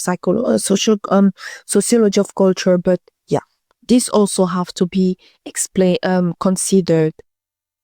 So now that we have deep dive into those a little bit separately, but then at the end here, I'm trying to combine all of three again. When you want to understand digital irony and post-sincerity culture, please do not only consider psychology, social psychology in this case, or only media and communication studies, or only sociology of culture. Please try to Yes, step by step, first observe from each standpoint of them, but then at the end combine all of three for you to see a little bit the layers of digital irony and post-sincerity culture. And now that we have done that, I think that we are now going to move to the next section, which is about presenting the triad with an E at the end. It is the framework that I have developed for as a tool for not only analyzing but understanding but also reflecting on digital irony and post-sincerity culture, because most of us are unaware. We do that every day, but we don't have the words, we don't even reflect, or we don't even notice when we do that ourselves. So this framework is a tool that hopefully can help us to be aware of whenever we are doing that or someone is doing that toward us. And this is what the next section is going to be. Please stay tuned. I hope you will find it interesting. And maybe I'm thinking about writing a book about this, but as I said, this is not only the only culture that this is not the only culture that I would be presenting here. And I believe I mentioned at some point that it is like eating. You start with something very light, and then you go to the menu, and then you go to the to the dessert to digest. Exactly, this is the structure I apply here in this podcast. This is very important, I believe. But let's say that much more heavier new cultures are coming in the next few months. So stay tuned for that. But before that, let us look into the framework that I call triad with an E at the end that can help us analyze, reflect, and be aware of digital irony and post-sincerity culture whenever we do it or someone is doing that toward us. So, as I said previously a few minutes ago, the framework I want to introduce here, again, I call it triad with an E at the end. And that this framework I want it to function as a field framework for understanding digital irony and post-sincerity culture. So let me spell it. What triad is, let me spell it. So triad is T R I A D and E, triad. And now what does it stand for? Each letter stands for T for tone, R for risk, I for infrastructure, A for audience, D for declarations, and E for effect. And together, these layers allow me, and I hope they would allow you as well, to trace how communication is progressively shaped under condition of 1. Exposure, 2. Instability, and 3. Reputational pressure, to name only a few. There are a lot more layers, but these are the ones that are on focus here. The central argument I am making with this framework is that digital irony and post-sincerity culture does not simply change communication style. It is not only the way we communicate, we write. It is also over time. So this is a much more longer process that I want to raise awareness here. It is also over time restructuring the cultural meaning of sincerity itself. And this is for me the red flag. After 10 years, after 50 years, after a whole century, how would sincerity look like? How would being trusted, or how would trust look like? What would it mean to be trusted or to trust? What would it mean to be sincere in 1 century from now? Have you thought about that? And this is what I would like to address here, not only by naming this new culture, by giving it a name, but also by bringing in a framework that I hope would help us to more reflect on that. So, in communication environments that are shaped by permanent visibility, replayability, unstable audiences, and reputational risk, people gradually also learn to experience direct emotional expression as dangerous, costly, and socially unintelligent. What does that mean? So, what initially begins as adaptive self-protection slowly solidifies an emotional conditioning. You start being conditioned in the way you feel, in the way you express the feeling, and the way you receive feeling being expressed to you. So people do not merely hide sincerity, because I do believe that it is not that. It is not that we no longer feel, otherwise we are no longer human, but we are trying to self-protect ourselves. So they begin to distrust whenever sincerity is on display. They begin to suppress it and eventually devaluate it altogether. And this is a much more longer process, as I said. It is not, the devaluation of sincerity does not happen now in 2026, although I can already, I think if you observe carefully, you can see that somehow it is already almost here. But I want to look a little bit more in the future. From 50 years from now, I think if we continue like this, sincerity would look differently, if I can say, if I can put it like that. And under this condition, sincerity increasingly stops appearing as admirable, socially rewarding.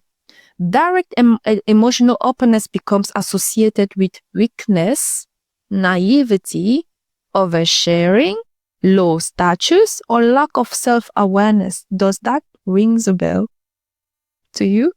To me, it does. Where we find ourselves expressing towards someone who is being sincere, we say, you are oversharing. Who needs that? No one needs that. This definitely rings a bell with me. I don't know if it does to you as well. Or where we say, oh, better keep inside whatever you feel, because you are being naive to express it, or express it somehow that you still be safe just in case. Because otherwise you're being naive. Or this is someone who says this or talks like that. This is low status. They are not self-aware. So I don't know if that rings a bell with you, but it definitely does with me. Not only when I do that, but also when people do that to me. And at the same time, emotional restraint, ironic distance, and strategic ambiguity begins to appear as a sign of intelligence. The more ironic, the more ambiguous, the more unclear you are, or you are intelligent, you are sophisticated, you have self-control, and you are socially competent, right? You can navigate through all of these things. But what is the cost of that?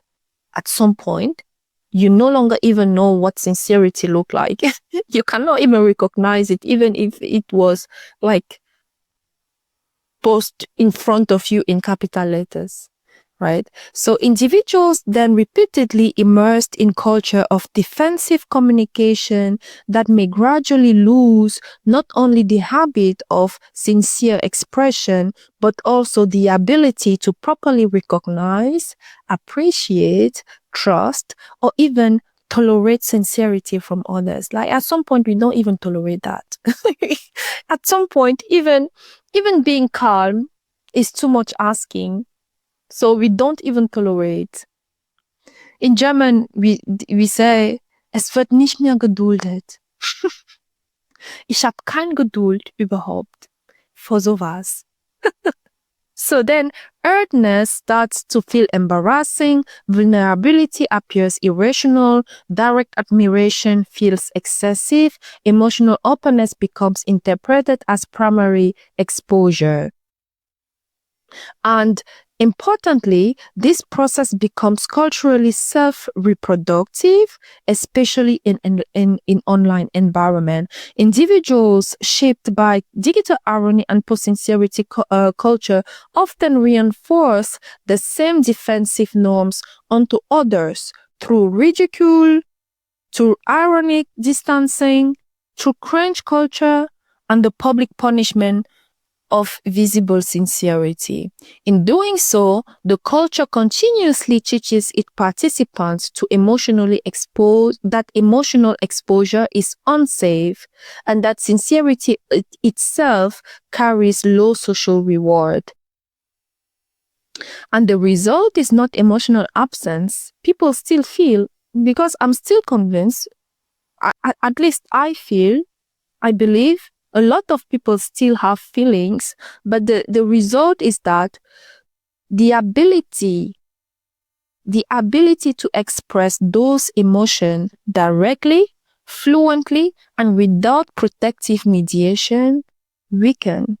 It sinks. At some point, it will sink so much so that you're not even able to do that anymore. Under this condition, something subtle but decisive is therefore taking place. People will increasingly, or they are increasingly already experiencing emotional direct expression as dangerous. The one who are already doing that, we can observe that. And the one who are still processing, maybe they will not do it immediately, but gradually. So at first, individuals adapt. They become careful. They protect themselves, their reputation, and they start being strategic. But over time, this adaptation will become internal. They will internalize it. People will no longer just hide sincerity anymore, but they will begin to distrust it, to suppress it, and eventually to devaluate it altogether. And this will therefore create a reversal in how sincerity is perceived. Direct openness will no longer read as strength, it will increasingly be interpreted as weakness, naivety, oversharing, or lack of control, which is already happening, I argue. But let's say it will become the norm universally if we don't do anything about that. And at the same time, distance will become elevated.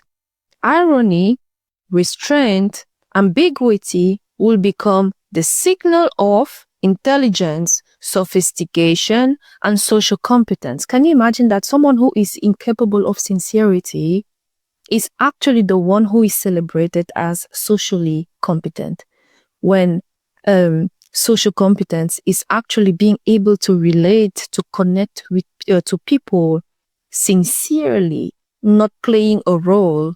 And now we are moving toward a society that rewards the one who is totally incapable of doing that, but the one who is capable of being ironic, distance himself, herself, etc. And over time, of course, again, this will go even deeper. It is no longer just about trust that we are talking about here. It will change how we perceive emotion itself. So what do I see as positive emotion? What do I perceive as negative emotion? And people will gradually lose the ability to even recognize sincerity without suspicion. Like, can you just acknowledge that this person is actually being sincere and there is no back history or no intention, hidden intention behind it? I think this will be difficult, that people will become actually almost incapable of recognizing sincerity without it being suspicious. They will trust, and they will be incapable of trusting direct expression or tolerate even emotional openness in to others. So And once we no longer have that capacity within us, then we have an issue. I would argue we have an issue because we are not robots. We are people. We are humans, and human being includes all of this feeling, all of this expression. So sincerity will therefore become uncomfortable. It is already uncomfortable. So people, it is already there. I would say go watch maybe from this perspective and tell me your experience. Do you see that it is not there yet and it will never come? Because for me, after analyzing all of this, I do think and I'm convinced that it is already uncomfortable. It appears as irrational. It appears as excessive. And the most important also is that it is being anchored in our communicative systems. So it will no longer at some point need our active our active participation. At some point, the system will work by itself, no longer needing someone to intervene or to do something in the system. The system from alone will just work itself. So, and people who will adapt to this condition will begin to enforce them socially through irony, ridicule, cringe, labeling, public exposure, to name only a few. And each of these reactions will reinforce the same statement or lesson. The takeaway will always be emotional openness is unsafe. Sincerity is not rewarded. Please, we do not want your sincerity here. We do not welcome it, and we don't want it. We want you to be ironic. We want you to be unclear. We want you to run away from any responsibility of what you say. This is a little bit translated into what at some point society will become if continuously reinforcing this new culture, which is digital irony and post-sincerity culture again.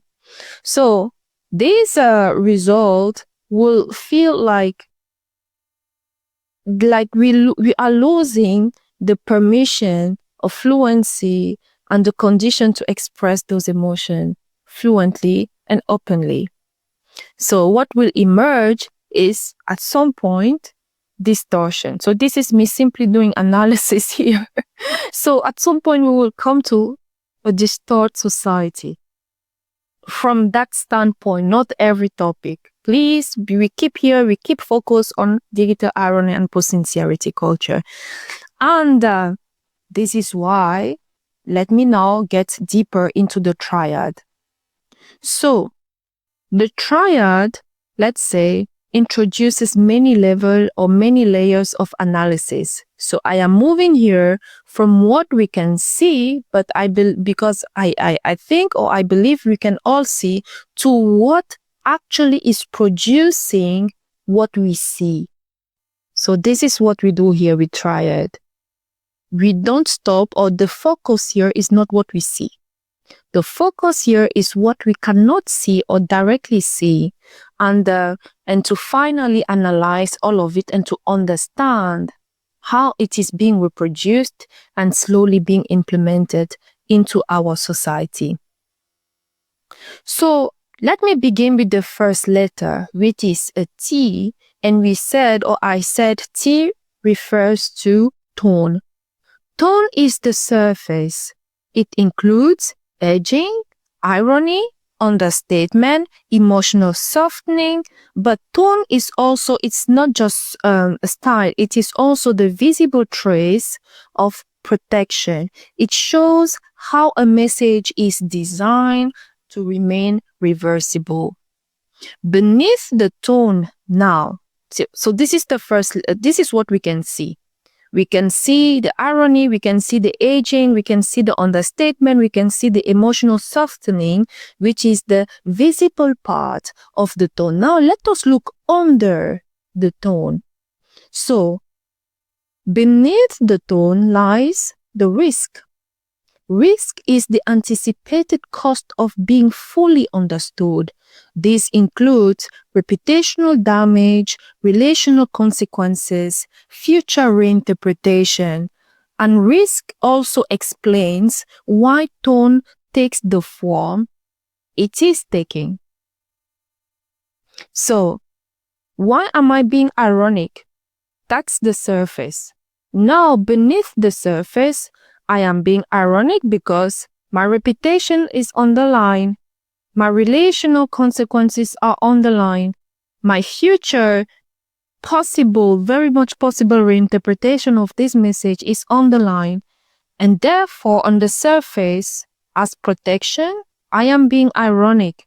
I am just distancing myself some way, somehow from the statement I am making, etc., etc. So with this first one, we emphasized the T and the R, the tone and the risk.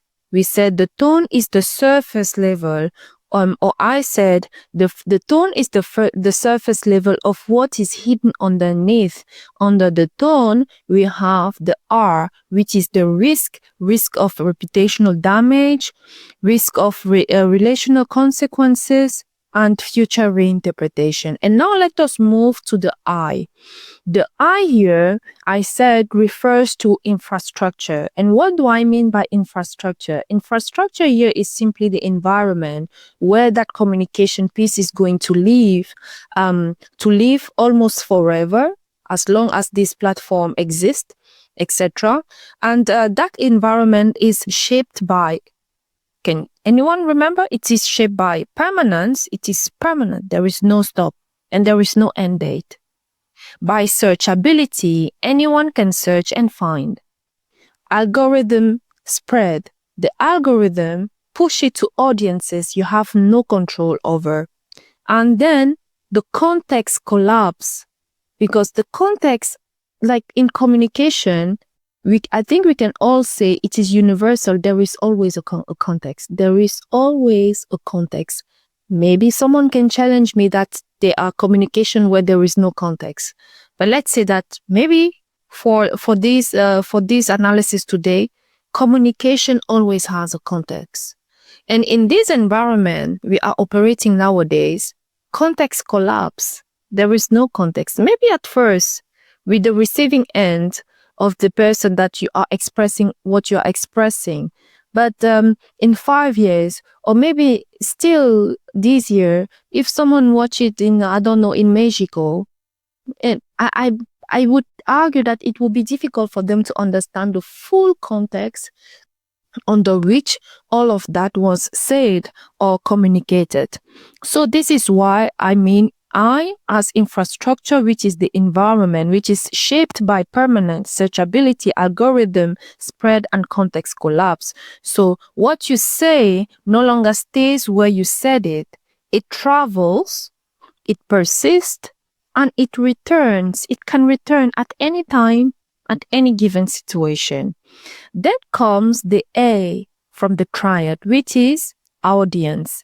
So not just the person you are speaking to, but everyone who might see it. And who are the everyone who might see it? They are the observers, the institution, the future readers, the unknown public, and this expand one, visibility, and two, the pressure. Even me right now, I'm talking, right? I am explaining all these things, but just realizing that all of these people and many more will have access to what I am saying, and maybe will not have all the tools to understand what I'm saying or to put it in the right context.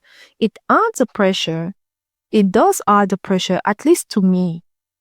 And I don't know who anyone else has experienced that as well. And then come the next letter of the triad, which is declaration. This is where communication becomes then binding. So this is why, or at this specific point, this new form of communication, this new culture becomes binding. Why? Because declaration includes commitment, claims, refusal, responsibilities, on the post-sincerity, digital irony and post-sincerity culture condition, these layers tend to, what do? They tend to weaken. So there is almost no commitment. There is almost no clear claims. There is almost no clear refusal or acceptance. There is almost no clear responsibilities in the way that we communicate. You remember, it is ambiguous enough, it is open-ended, it is a distance from the self, etc., etc. And finally, we come to the last letter of the triad, the effect. So we evaluate communication through clarity, trust, coordination, accountability. These outcomes tell us whether communication actually works or whether it only appears in expressive surface. But what happens in digital communication, digital irony and post-sincerity culture? Clarity disappears. Trust is no longer the talk. Coordination, if I cannot even identify clearly what you are saying, how is coordination going to be possible? Accountability, if you distance yourself, you're being self-detached from what you are saying, how can I and how could one make you accountable of what you are saying? And this is the reverse part also of this phenomenon. So trust, clarity, coordination, accountability will disappear and the contrary will become the new norm. Please challenge me on that. Please share your experience if you want to. But with the time, if not fighting back, we are going to be in this situation, in this new place. And together, all of these 6 letters, they describe like 6 layers. They show how that communication is not random. Digital irony and being post-sincerity culture, it is not random. It is structured. And it is structured to response as a response to exposure. People are fighting being exposed. People are fighting having their reputation being destroyed. Right? Now, if this is the right way to fight back, that's another topic. We can thematize that after or separately, if that's the right way to fight. But what I can see or what I have discovered through this analysis is that people are fighting back by being ironic, by being self-detached, etc., etc. They don't want that to happen to them.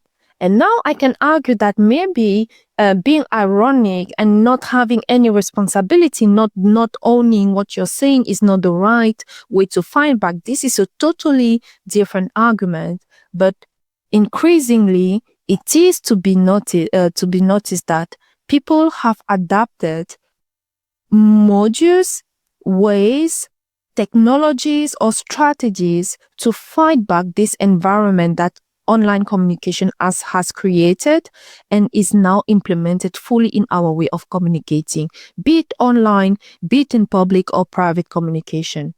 Something I can only come back to something like memes or emojis. Even in private messages, how many of our private messages don't have an emoji? Can you remember? Right? Regardless of the intensity, the seriousness, how sad, how happy, emoji are almost everywhere. That's a small example. So now, how does this framework work? What does it do?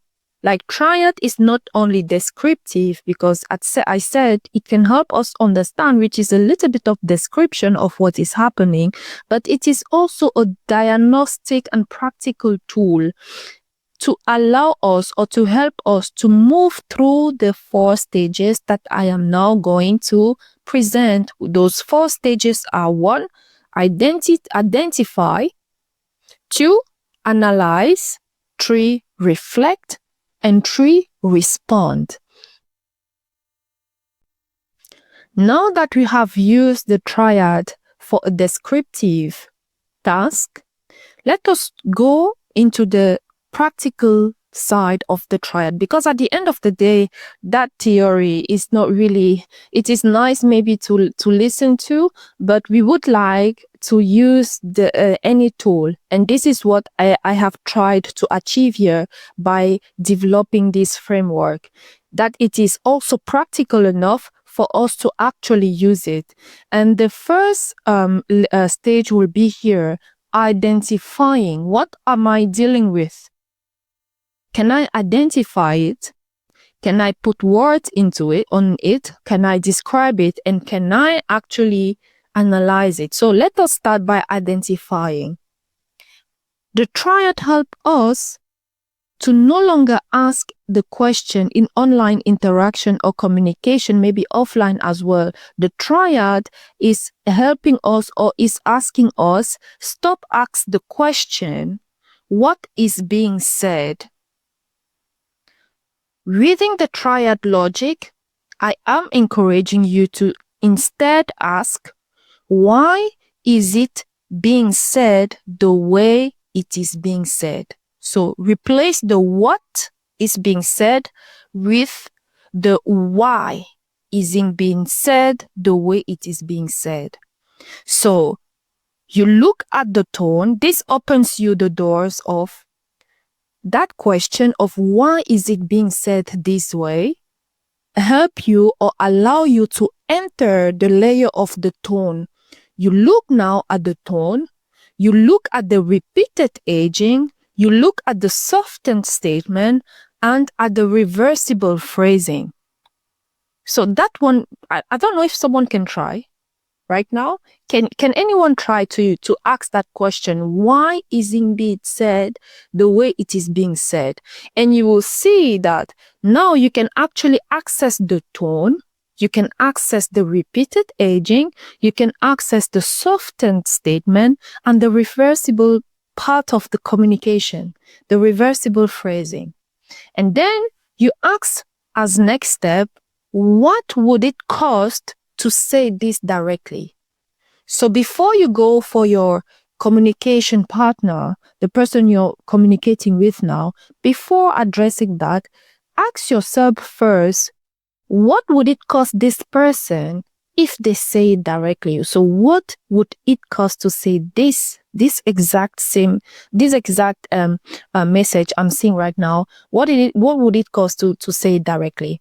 And when you ask that question with the help of the triad, you will see you will enter when language is shaped more either by anticipated risk and more than and less by clarity.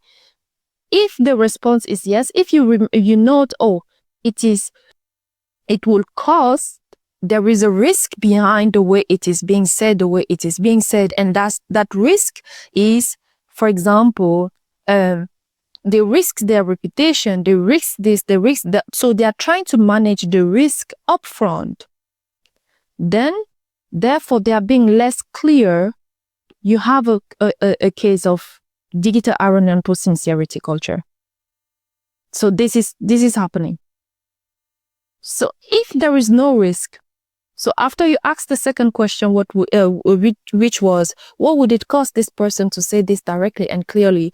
And your answer is, because they are trying to manage any sort of risk that is coming, that would come if they say it directly, then you are dealing with a case of digital irony and post-sincerity culture. Is it confusing? I hope it is not. Then second layers, or should I repeat maybe the identifying part, because we were still doing the identifying part. So I said, when using the triad, stop asking what is being said. This is the first question. What is being said? Can I read it? Can I see it? Can I listen to it? But instead ask the question, why? Why is it being said the way it is being said? And that why open you many doors. Under these doors, you come to the tone.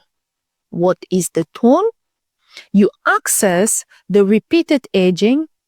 You access the softened statement. And you also access the reversible phrasing. You will be able to identify anything that is reversible in that statement. And then, before you address that, take another step and ask another question. What would it be the cost of this was said directly?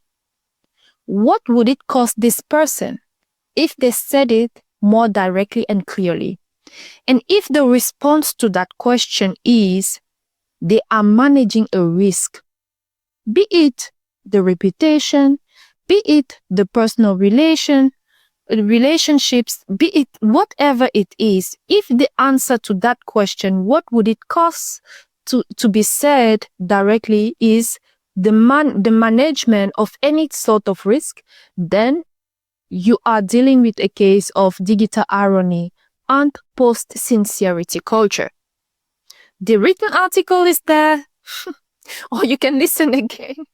Please go read or listen again. But now let us move to the next step, which is analyzing. So the triad, I wanted also the triad to be an analysis tool for it to be practical. So when analyzing, you should reconstruct the full chain, which is tone, risk, infrastructure, which I said it is the environment, audience, declaration, and the effect. So you identify what is being softened, what risk drives it, what environment create that risk, who is imagined, the future possible audiences, right? So try to put yourself into that person's situation and try to imagine what is the audience that person is imagining. Is it word to say that? Like, who is being imagined? What is not being declared? So what does that irony or self-detachment here are hiding? And what does it produce? So what is the effect, the consequence? And what you uncover, if what you uncover is an insight, then digital irony and post-sincerity culture produces that communication that is expressive but not binding. Should I also repeat again?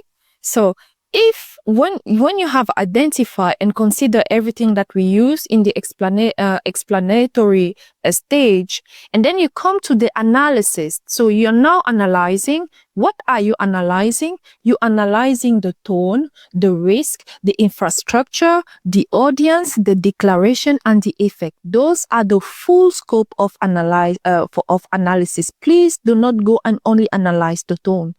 Please do not go and analyze only the effect. You have to analyze all of them, all of these layers. And if you identify, and this will help you to identify what is being softened, what risks are being managed upfront, what drives it, what is the environment in which that risk could be created or is created or possibly can be created, who is imagined, and here I'm giving, for example, the clue of the possible audiences where we have no control over, and what is not being declared. So identify exactly where that irony, what is it hiding?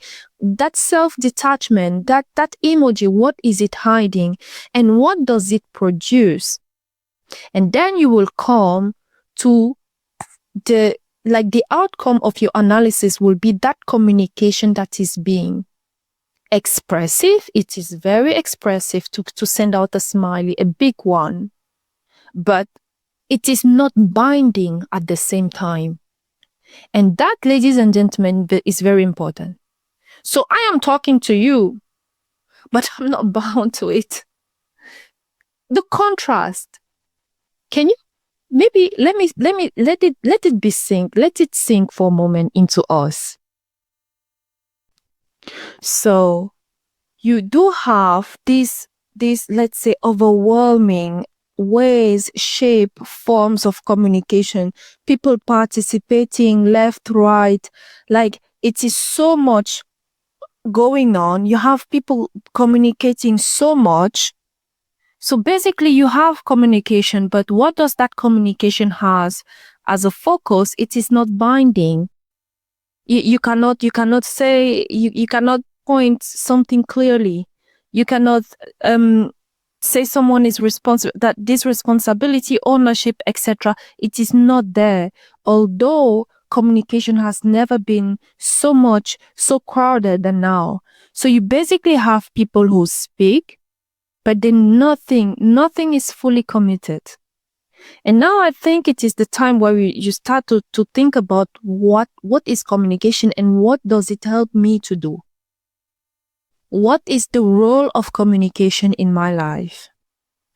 Do I want to say something that I hope my communication partner is going to grasp clearly and do it or apply it or whatever I want them to do as a task? Maybe in my in the family setting or in the working place. Perhaps I need you, my teammates, to clearly understand that I need this email. So I need to be clear. I need to be as specific as possible, and I need you to be able to recognize that without any confusion at all. So here, being ambiguous, being ironic is not going to fulfill those goals. It is not going to help me achieve that.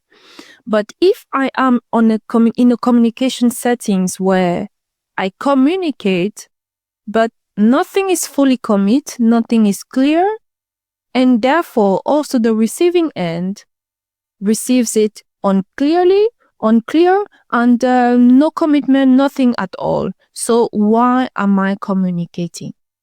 What is my goal when communicating?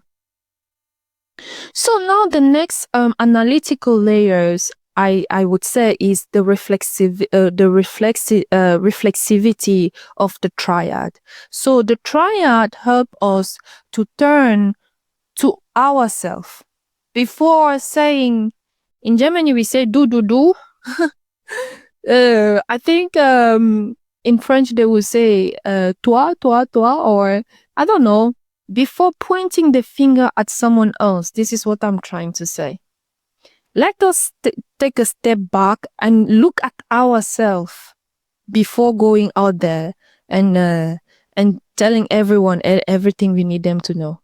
So ourselves, this triad help us to reflect on our own ways of communicating and receiving communication piece. And for us to do that, the triad help us to ask the following question: where am I softening? Like the soften, where am I softening my communications? When? Why? What am I afraid of? Who am I imagining? You remember that audience that you have no control over and you can't even say when and where it will be? What am I not declaring? And what is the result of how I communicate? So with the triad, I hope it will bring us to self-reflection before we point out the finger, before we do the do. I hope this tool really can help us reflect on how we communicate ourselves. So, and you can do that by asking this question.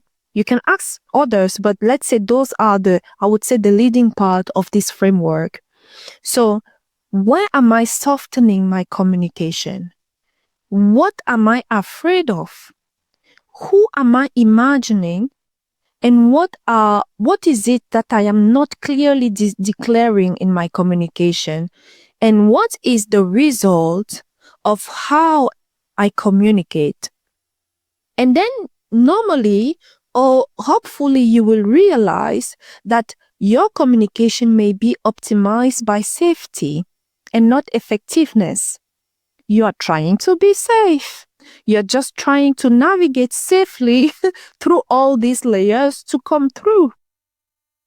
When you ask this question, try to ask them, I don't know, maybe now or maybe after. Try to ask this question, and usually you will come to the point where you realize that myself here, I am trying to be safe in the way I'm communicating. I am not being effective. And this is why maybe throughout you notice that I always come back to myself who is speaking about this. I always come back to myself because I am using it on myself on real time. And I'm like, okay, here I was trying to be safe. Here I was being afraid of my reputation being pushed to negative direction, etc., etc. So try to reflect with the support of this question. And then this is the turning point, because once visible, it becomes changeable. So if you were trying to be safe, you can come and reverse it. You can come and change it. So the fourth a layer of analysis here, I would say, is the responding part. Once you have analyzed, once you have identified, and now you have reflect on yourself. What is the triad meant to do? Is meant to help you do. I hope the triad will then therefore help you to fight back. So, not by rejecting digital irony and post-sincerity culture, because I don't know, or at least I cannot say 100% if that is still possible. If it is, it will be a time again where we speak without all these irony and emojis and memes, etc. I don't know if there will be a time where these things disappear completely from our communication environment again, but at least I think it would be a naive thing to say that, oh, there will be a time again where we communicate only with nothing like emoji or memes or irony. I think it would be naive to say that. So I'm not going there. But what this triad is helping you to do instead is to regaining control, because once you know what you are dealing with and you are even able to reflect it on yourself, you have control. You have gained at least a little bit more of control as the moment where you didn't even know what you were dealing with. Right? So by regaining control, you begin to introduce clear declaration where coordination matters. I don't know if some of you have listened to those episodes where I was like the communication civilizational triad: communication, coordination, and cultural encoding. So please, you can go and watch or listen to it. But then the triad will help you to gain control back. And once you have control back, you can better coordinate in your ways of communicating. You can accept the risk consciously instead of avoiding it blindly. You don't even know if it will actually be for you profitable to be clear, to not be ironic, but you just refuse to do that without even knowing. This is blindly avoidance. So with the triad, you will no longer be blind. You will accept or decline, but with conscience, with intention. You will reduce the imagined audiences, because once you are consistent, you then know, even if in 10 years, even if where, this message, I am being consistent. If watching my records, at some point one will have to accept that I have been consistent. And once you gain that control, you're no longer afraid of audiences' emphasis of your communication, etc., etc. I'm telling you, it's a very good feeling. It's a very good feeling to no longer have to think about each person, each audience, and thinking about how you can adapt. But to simply be clear, consistent, and consciously doing these choices, either where irony works, where it doesn't work, where you need to coordinate, where you don't really need to coordinate, etc. Once you have that control, audience imagination becomes a lesser problem, I would say.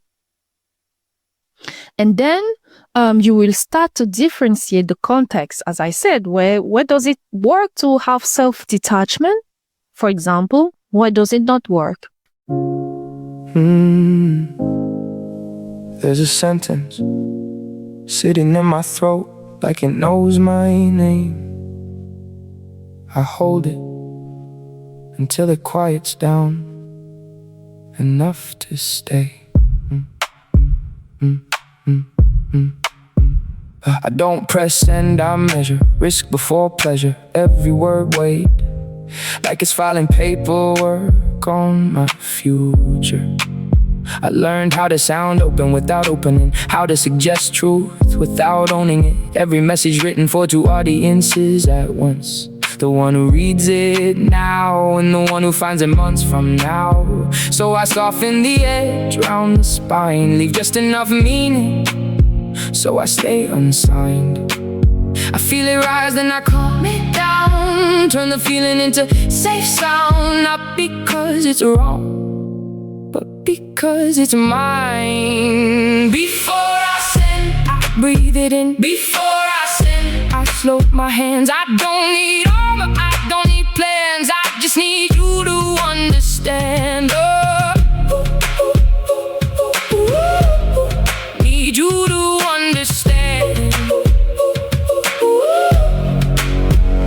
We talk in tone, we trade in signs. Careful with verbs, allergic to lines. Nobody wrong, nobody right, just signals passing every night. I miss you, coded as a joke, don't leave hidden in a shrug. Everything felt, nothing spoke, so nobody bleeds, nobody hugs. If sincerity costs, detachment pays. We learn the game before we learn what stays. Before I send, I breathe it in. Before I send, I slow my hands. I don't need armor, I don't need plans. I just need you to understand. If I say it plain, will you stay? If you stay, can I afford it? I don't need forever, just somewhere this doesn't echo. I'm tired of language that floats away, tired of truth with nothing at stake. One clear sentence changes the room. I'll be there, not tonight, too soon. Not loud, not clean, just something that learns how to remain. Before I say, I breathe it in. Before I say, I slow my hands. I don't need armor, I don't need plans. I just need you to understand. Before I send, I say it slow.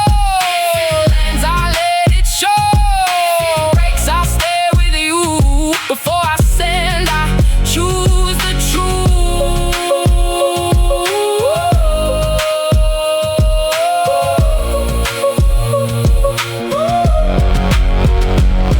There's a sentence still in my chest. I won't decorate it, I won't protect it. I'll let it arrive as it is.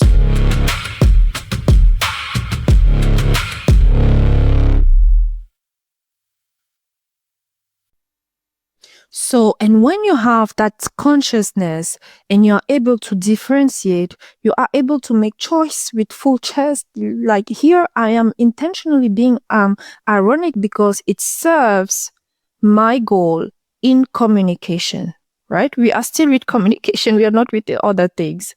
I think I need to, to say that for myself as well. So, once you have that control, hopefully with the triad, but by using the triad, then you start doing these choices, and then you can at least work on your communication goal more clearly than you didn't when you just followed these irony things on the internet. When you didn't even know, why am I being sarcastic now? Why am I softening here the way I am communicating? Before you had these answers, you were just doing that. At least you were not doing that with more conscience than you would do when you realize what you are dealing with. So, and then when you have control, you can work on restoring clarity when you need it in communication. By restoring, you can work on restoring trust. You can work on restoring coordination. You can work on restoring accountability. Because I don't know, maybe there are people who don't want to be accountable for anything, but let's just suppose you are working on something that you would like to own. It can be a product, it can be something that you bought or anything that you work on, and you would like your identity to be pulled out over it.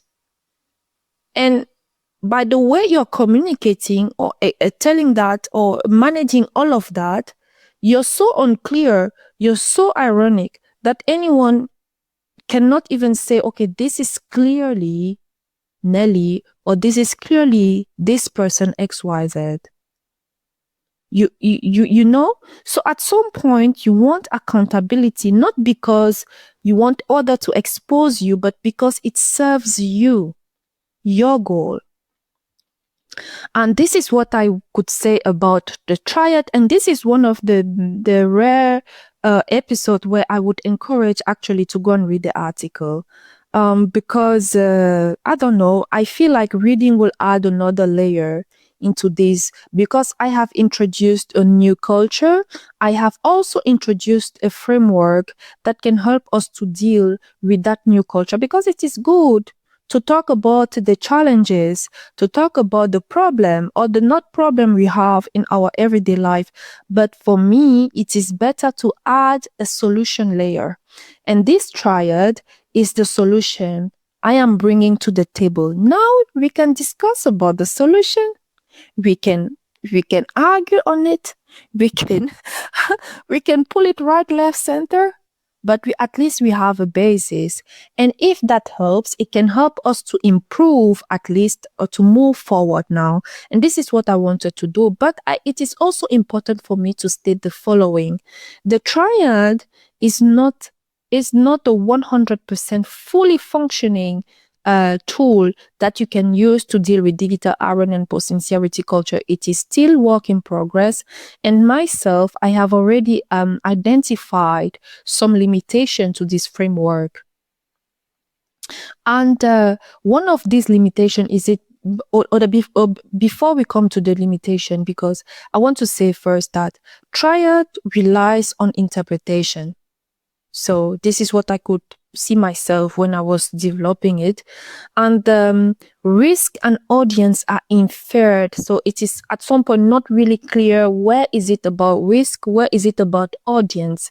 I think that here I always had risk and audience always inferred or overlapping and not directly observable as a separate artifact. So this is another limitation, and this means that different analysis may read the same situation differently. So I want you to be aware of that. You know, this is the product, but please be aware that this product has also limitation, and those limitations are the one that I just stated. And then secondly, also the triad is yet not fully measurable. So you cannot fully measure. This will be important for the percentage part, or the one to, the numbers. You cannot fully measure. Why am I being ironic, for example, from a scale from 1 to 10? What is the reason I am being ironic right now? So that measurement is not fully embedded in this tool right now. So we do not yet have a precise scales for how much edging counts as digital irony and post-sincerity culture. I do not have a strong declaration what it is and how effects are being quantified, because to come to a conclusion, when you push the analysis further, at some point you have to, let's say, balance. And when you put on the balance of pro, contra, or why not, or how much, how less, at some point, this is the balance that helps you then to come to a conclusion. And this is not fully yet developed with the triad. And I need you to be aware of that as well. And then third would be the risk over extension. Not all indirect communication is digital irony and post-sincerity culture. I hope that I have made it clear, just in case it wasn't clear until now. Not all indirect communication is a case of digital irony and post-sincerity culture. Some of it comes with culture, with politeness, or personality, right? For me, for example, I was not born in Germany, so I immigrated to Germany. And in my culture, you cannot just tell to your parent straight what you think. That simply doesn't exist. You have to use every communication tool that you can have in order to express your feeling, but please avoid directness. So you cannot say, I feel this, I feel that, or I do this, or I do that, or I need you to do this, or I need you to bring me this. No, in my culture, where I come from, you speak to your parents with a certain distance, and please, everything that is fully blatant, direct, is not very much welcome. So there are other ways to express exactly what you feel and how you feel it, or what you need to express. But let's just say that directness, clarity, and just blatant like this is not the tool to use in those culture, in my culture, for example. So this is a case where it is not digital irony and post-sincerity culture, because you can also agree that, for example, the technology part is not like the parents and the children and the Gen Z, etc. They are not all fully only communicating via Facebook, no? They still communicate face to face. Of course, digital irony and post-sincerity culture can also be there or identify there, but in those specific condition, environment, it is not that. It is just that culturally, we have been educated to communicate in a way that your parent doesn't feel a certain way, and you have to hold to it. So that's maybe a good example to let you know, guys, that everything indirect is not necessarily post-sincerity culture.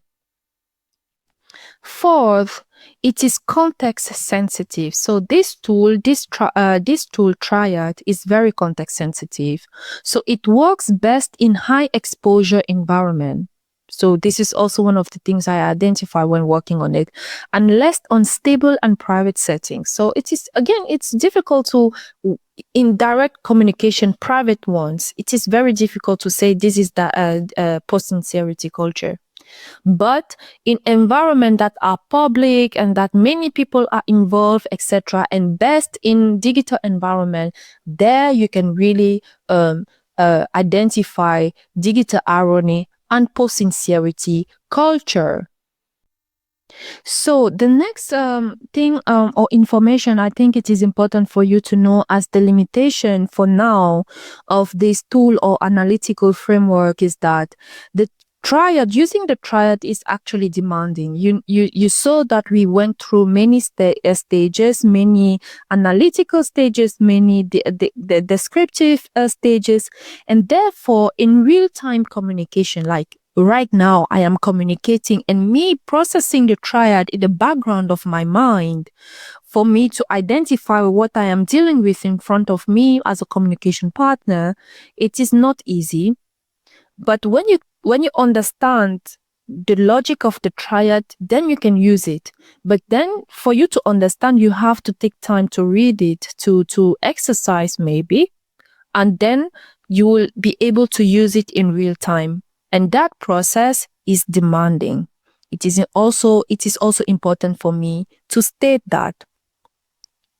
And now I think I can conclude. And if anyone, like if you see other limitation, you can also feedback me. You can put your comment in the comment section. It is a work in progress framework, but I think it is at some point where I can communicate with that with you right now. And as I said, the idea is actually to go deeper, like actually adjust, improve this framework, and perhaps it will come as a book. I will publish it as a book because it is a very interesting tool that is actually helping me a lot. I think you noticed that while I was presenting, I was talking, I always came back to me. It is resonating with me now. It is doing this with me now. That was the triad working in real time on myself. And I think improving it, the less beneficial parts of it, working on them, etc., can actually give us something very substantial at the end of the day. So it is work in progress, and perhaps I will publish it in another version, but the same substance, but improved one, in forms of a book. I hope you stay tuned for that. Let me conclude this section, which has been a little bit extensive, no? A lot of input, a lot of information to process. Triad, again, allows us to move, or at least to enter an area where we can identify the tone, the pressure, the structure, and the outcome. Ultimately, it does something fundamental. It transforms communication from something we can react within into something we can diagnose, understand, and deliberately shape. You know what, the part where you regain control and now can coordinate accordingly and take your decision. And this is where I hope that this tool is going to help us. And I hope that, because I usually say, okay, you're talking about the problems, what is the solution? I hope I have answered both questions today. I have addressed an issue or a new culture that we are dealing with in our lifetime, and I am also proposing a solution tool that we can start using to address that issue, that challenge we are facing. So, ladies and gentlemen, now that we have introduced this new culture, we have talked about it extensively, and on top of it, you have the written article. And now we have also introduced this new analytical tool, which is the triad. I think it is good time for us to conclude today's episode, today's topic. And again, let me please reinforce that I encourage you to go and read the article, and then to go and read other publishers as well. Because in the written article, for example, I have concrete example from concrete real life situations where I use the triad in real time, where I first identified the digital irony and post-sincerity culture, and then I used the triad. And these practical layers is what I want you to take also with you, because listening and reading, but the practical side of it, it's really what I want you to take with you, and then come and give me your feedback. And I have also introduced some more consequences there. I try to divide into family, settings consequences, workplace consequences, institution, the state, etc., etc., etc. So please go and read even that, only that end part, for you to take that practical side with you. But with that being said, let me now move to conclusion, or to conclude this topic. When you go into reading, researching, learning, you will very much notice that every era has to take its courage. One of many, there can be many of them, but one of them, at least, is communication. And in our era, because none of us were lived in the past. Let's say antiquity, for example, I would argue that every one of us, no one was in the antiquity. So one of the challenges that we have to address in our lifetime is to recover a communication that holds. One of them, there are many, and we are going to see that in this podcast when I will be presenting the other new cultures. If there is one sentence that can carry out, that I need you to carry out from this episode, it will be the following, or something a little bit like this. Your world improves in proportion to the number of statements you are willing to own. Hear me out. The phrases or statement like I was wrong, or I need, or I will, or I love, or I refuse. Let me repeat. Phrases like I was wrong, I need, I will, I love, I refuse. These are not only stylistic preferences. They are joints by which relationship flex, the screws by which the teams hold. They are also the rivets by which institutions keep their shape, the stitches by which a public does not unravel. So when I say I was wrong, it's so clear. There is no room for imagine. I am telling you, and I mean it, without anything else in between. I was wrong. Right? When I tell you to, for example, in my team, I need this or that, it is so clear. There is no room for imagination. You cannot say, what do you mean? It is clear enough for you to understand what I am trying to communicate to you. So speak them lightly if you must, because they can be that you must speak them lightly, but also speak them plainly enough so that they can be answered. So if you are ambiguous everywhere, every time, in all situations, with stuff like this, so how can you receive respectable answers? So try to adjust where can I be unclear or ironic, but also please speak plainly for you to receive answers as you need. Then stay. And that staying is through misunderstanding, revision, or repair, or how a culture, even if the culture moves, the post-sincerity culture, even if the culture moves. And for us to finally close this topic, I have prepared some questions that I think can help us to self-reflect. Me, myself, the first one.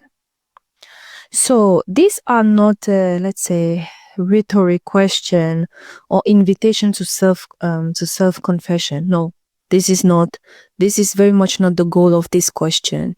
They are here for the digital irony and post-sincerity culture, its effect and consequences not only on the short term but on the longer term, and also the triad that I have introduced as a tool as to which we can use to kind of address this irony and post-sincerity culture.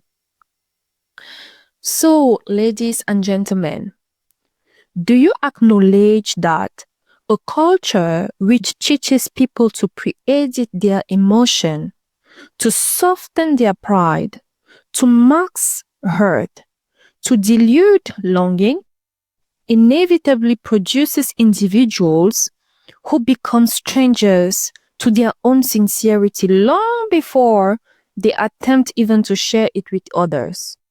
Do you acknowledge that? So, if the first act of communication is self-censorship, what remains for anyone else to receive? Do you recognize that when the dominant habit is anticipatory tone management, not expression, relationships slowly reorganize around a guesswork rather than clarity? Then they also start reorganizing around interpreting signals rather than exchanging meaning. If intimacy becomes at some point interpretative labor, so we are here basically to, I guess, I interpret, I see this like this, how long can connection survive? Okay, so would you concede that even that when children grow up watching adults avoid clarity, avoid apologies, avoid articulating needs, like I actually need you, my child, or someone else, whoever you have in front of you, articulating your needs clearly, if they grow up never seeing that, never experiencing that, avoiding repair, the child at some point learns to treat discomfort as something to bypass rather than metabolize. If avoidance is the emotional language they inherit, the children here being meant, who will teach them to speak without flinching? Because at some point you will need to speak clearly. At some point, for you, for yourself, forget even everyone else. For your safety, for your self service, at some point you will need to be non-flinching when you speak or when you communicate. If everyone speaks yet no one says anything, so we speak, we participate in communication, but there is nothing to be held, what can a society coordinate around? For those who have followed the previous episode, we saw that when communication takes place, then coordinated action can follow, because people then agree or disagree, but they can coordinate what they want to do next, and this is how societies grow and become scalable as we have all this modern world today. So do you see that in a public sphere saturated with reversible language, expression crafted for engagement rather than accountability, the distinction between empathy and evasion becomes at some point nearly impossible to detect. Nearly impossible. I mean, who can still do that when you don't have any difference anymore? If we cannot distinguish care from performance, how can we trust the system that is meant to serve for us? Because also when the state communicates with us, if we are not able to make any difference, how can we recognize if it is serving us, helping us or not? So, and here is the last question or the last reflection I am processing in real time myself now, and I hope you will also do. If the habit is universal, is the harm still individual? So if this culture spreads worldwide, strong enough, so that everyone, at least the majority of the people, regardless of geographical places, culture, etc., they all do that. Can we still say, will we still be able to say that the harm that it is causing is individual? I believe not. And finally, are you really willing to consider that reclaiming sincerity, even in minimal, careful doses, is not a matter of comfort, personality, or aesthetic, but it is, I would say it is even a civic act, a relational safeguard, a psychological reset without which, at some point, no family, institution, or generation can remain intact. So, if sincerity is not restored, what do we imagine will hold us? And try to really project, not in 5 years, not in 10 years, not in 2 months. Try to really project like in 50 years from now, in 100 years from now. And if the answer of this question or reflection is yes, even one of them is yes, then please, we have to conclude that unavoidable does not require, like, we'd have to conclude that we are dealing with a new code. We are dealing with something very serious, and we need to take our faith in hand, at least the part that we can do. So we are living inside a culture that edits people before they can express themselves. They interpret tone before it is considered in any context. So our culture now, the online communication one, please recenter, rewards detachment more than rewards understanding. A culture in which sincerity is treated as exposure cannot help us to raise individuals who treat themselves with respect, with dignity, etc., etc. So I hope you can take this with you, and I hope this can add something beneficial for you. And with this topic, I am officially closing season 1 of Echoes of Change Culture in Flux podcast. And I hope now everything is like the structure. Why did I spend 2 whole weeks speaking, or 2 whole episodes speaking only about civilization, communication? I even went back to oral communication, the African West griot, how they were transmitting meaning, etc. I hope that now you can kind of follow why it was necessary to see how those communication worked, and how with the time it changed or improved or restructured the way it did up until now that we are dealing with this new type of communication. And this is going to be the structure throughout the way. I have many other cultures that I have uncovered, and I don't even think that I did. I uncovered half of them, but let's say we have many more seasons to come, and each season is meant to present a new one. So I hope you stay tuned, and you can, maybe the conversation is also open. I hope this will help actually, because it is very important for me. I don't want you to come and listen to stories. I really want you to come listen to some Nelly talking or someone talking, and then to really take something with you. And with that being said, thank you very much for following this last episode and the closing now, the real closing of the episode. That was the closing of the topic. So now the real closing of the episode. Once again, I want to thank everyone who has supported throughout this journey. We have not been for a long time here. We just started this project. I believe it was beginning of May where we officially launched it. But of course, I was working on it for many times now. And from beginning on, there has been support. And I want to thank any one of you who has supported, who has spent time here listening to this podcast. And there's a sentence sitting in my throat, like it knows my name. I hold it until it quiets down, enough to stay. I don't press send, I measure risk before pleasure. Every word weighed like it's filing paperwork on my future. I learned how to sound open without opening, how to suggest truth without owning it. Every message written for 2 audiences at once, the one who reads it now and the one who finds it months from now. So I soften the edge round the spine, leave just enough meaning so I stay unsigned. I feel it rise, then I calm it down, turn the feeling into safe sound.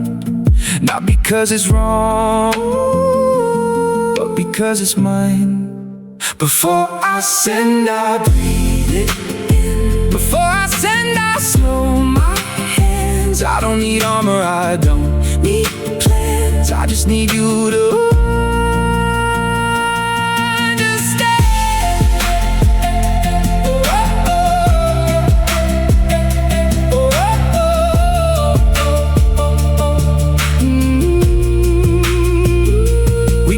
tone, we trade in signs, careful with verbs, allergic to lines. Nobody wrong, nobody right, just signals passing every night. I miss you, coded as a joke, don't leave hidden in a shrug. Everything felt, nothing spoke, so nobody bleeds, nobody hugs. If sincerity costs, detachment pays. We learn the game before we learn what stays. Before I send, I breathe it in. Before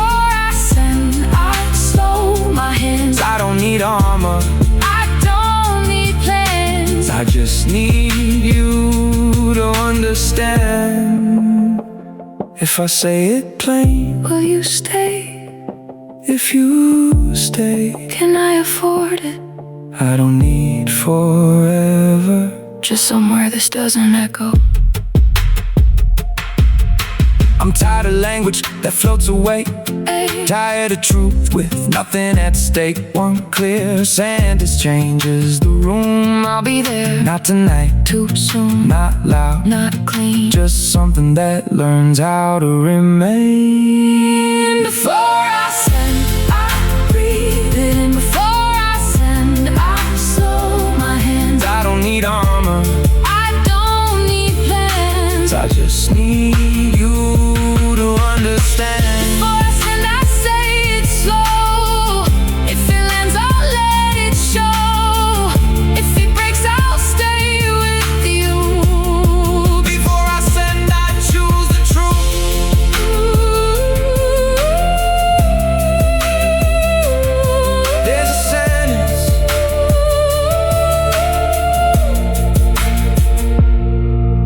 a sentence still in my chest. I won't decorate it, I won't protect it, I'll let it arrive as it is.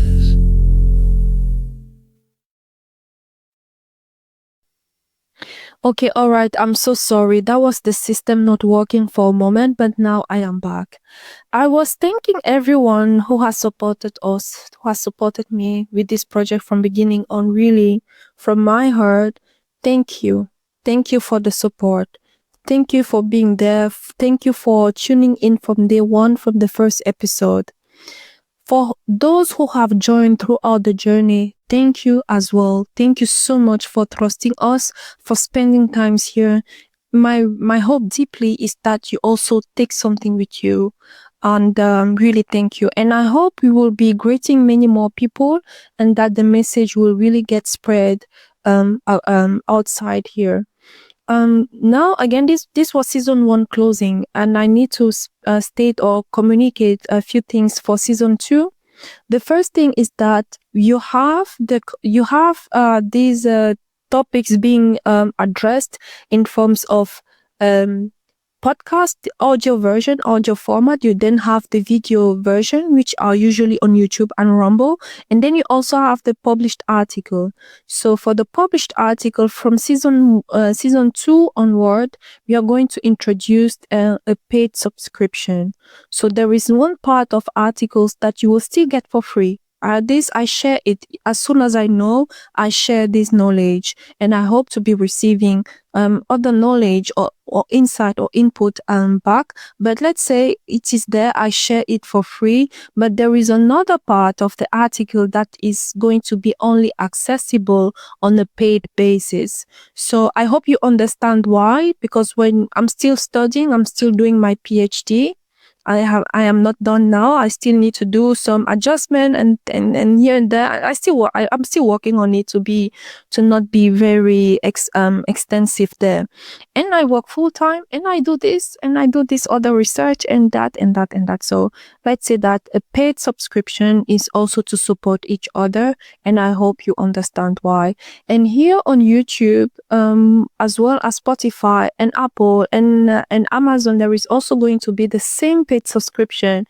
The content is still going to be released as it is, but let's say that the very much inside, for example, the monologue, or where I really go deep dive into the topics and I provide a lot of insight, this is going to be on paid subscription.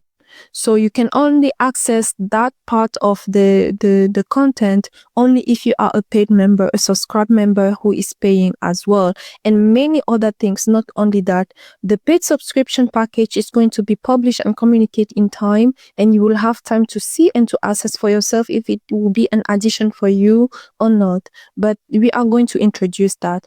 We thought that for us to be very loud about the message we are trying to share here, we should also start doing the merch. So we are launching merch officially, where we have things like digital irony, post-sincerity culture, echoes of change, our culture is in flux, and many more other topics and concepts that I'm going to publish in the future. So this is just the beginning, right? So, but the merch are essentially built on the idea I am trying to be as loud as possible and share this insight, and hopefully even one person is going to listen. And that will be a huge win for me, because at least one person has listened, one person has reflect on that. So the merch are going to also be launched as season 2 onward, but mainly to get the message spread as far as possible. You will have shirts, you will have many other things. Please stay tuned for that. The link is also going to be published in the bio for you to access anytime, anywhere. You notice I use music to calm down, to reset myself a lot. So while working on this project, of course, I started writing one sentence after another one, and I thought to myself, why not using music? But there is not really one music that is talking about digital irony. There is not really a music that is talking about, oral communication. So what I did with the time is actually taking these lyrics, go into AI, and have AI helping me to create music that I play here in real time. And I think it was episode number 3 where I asked you for feedback, and I'm asking here again for your feedback. Is this something that you enjoy? Is it something that you find useful? Or is it something that annoys you when you listen to the content actually? Please feedback me for me to know whether you are enjoying or whether this music is helping to digest the input or not. And spoiler alert, it is not about any cultural trending things. No. This music, when you listen closely, are based on exactly what we are talking here. So the last one that I released is talking about digital irony and post-sincerity culture. Please go and check it up. It is there, but it is plainly, fully 100% digital irony and post-sincerity culture. This is another tool I am using to get the message spread out there as far as it can. If someone has no time to listen to a whole podcast episode, maybe they will have 2 minutes for a song, and they can listen to that and at least get from this song they can retain something like say it plain, say it's true, right? There is one word that they have captured, and that's a win for me. So all these tools, I'm trying to use them for me to achieve the goal. The goal is clear.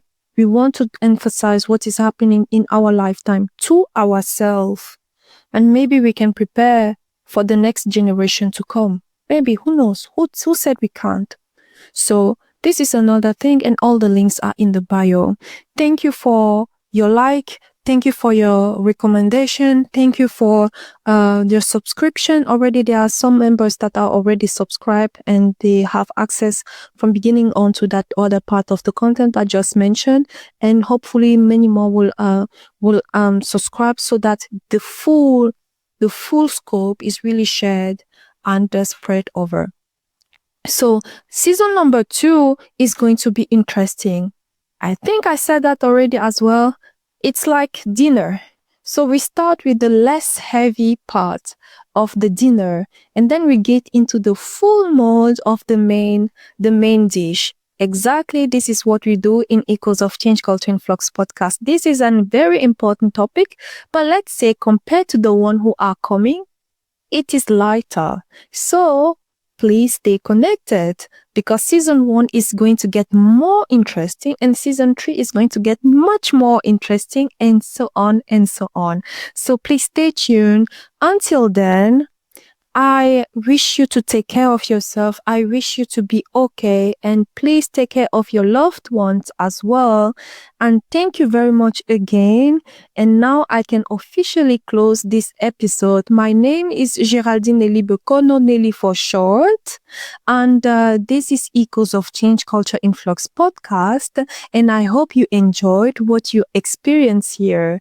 And with that being said, speaking to you in the new next season number 2. Bye and take care.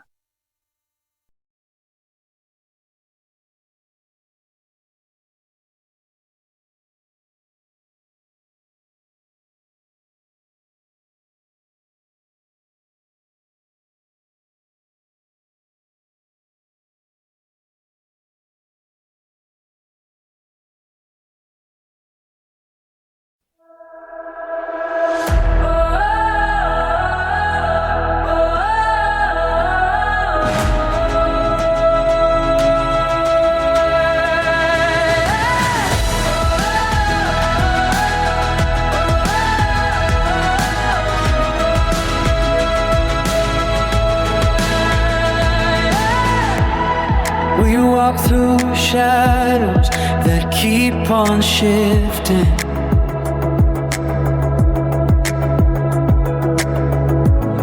We're dreams that linger just out of reach.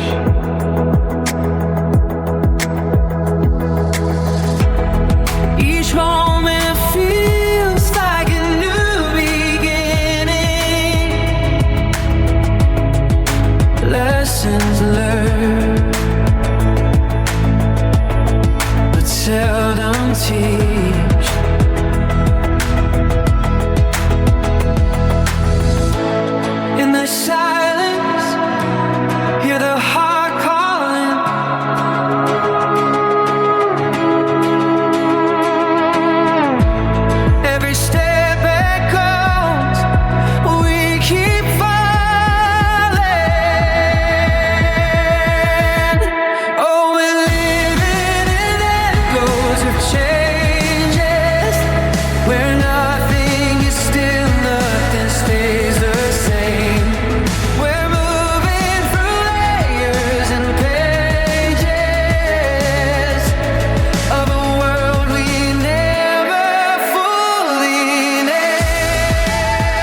story.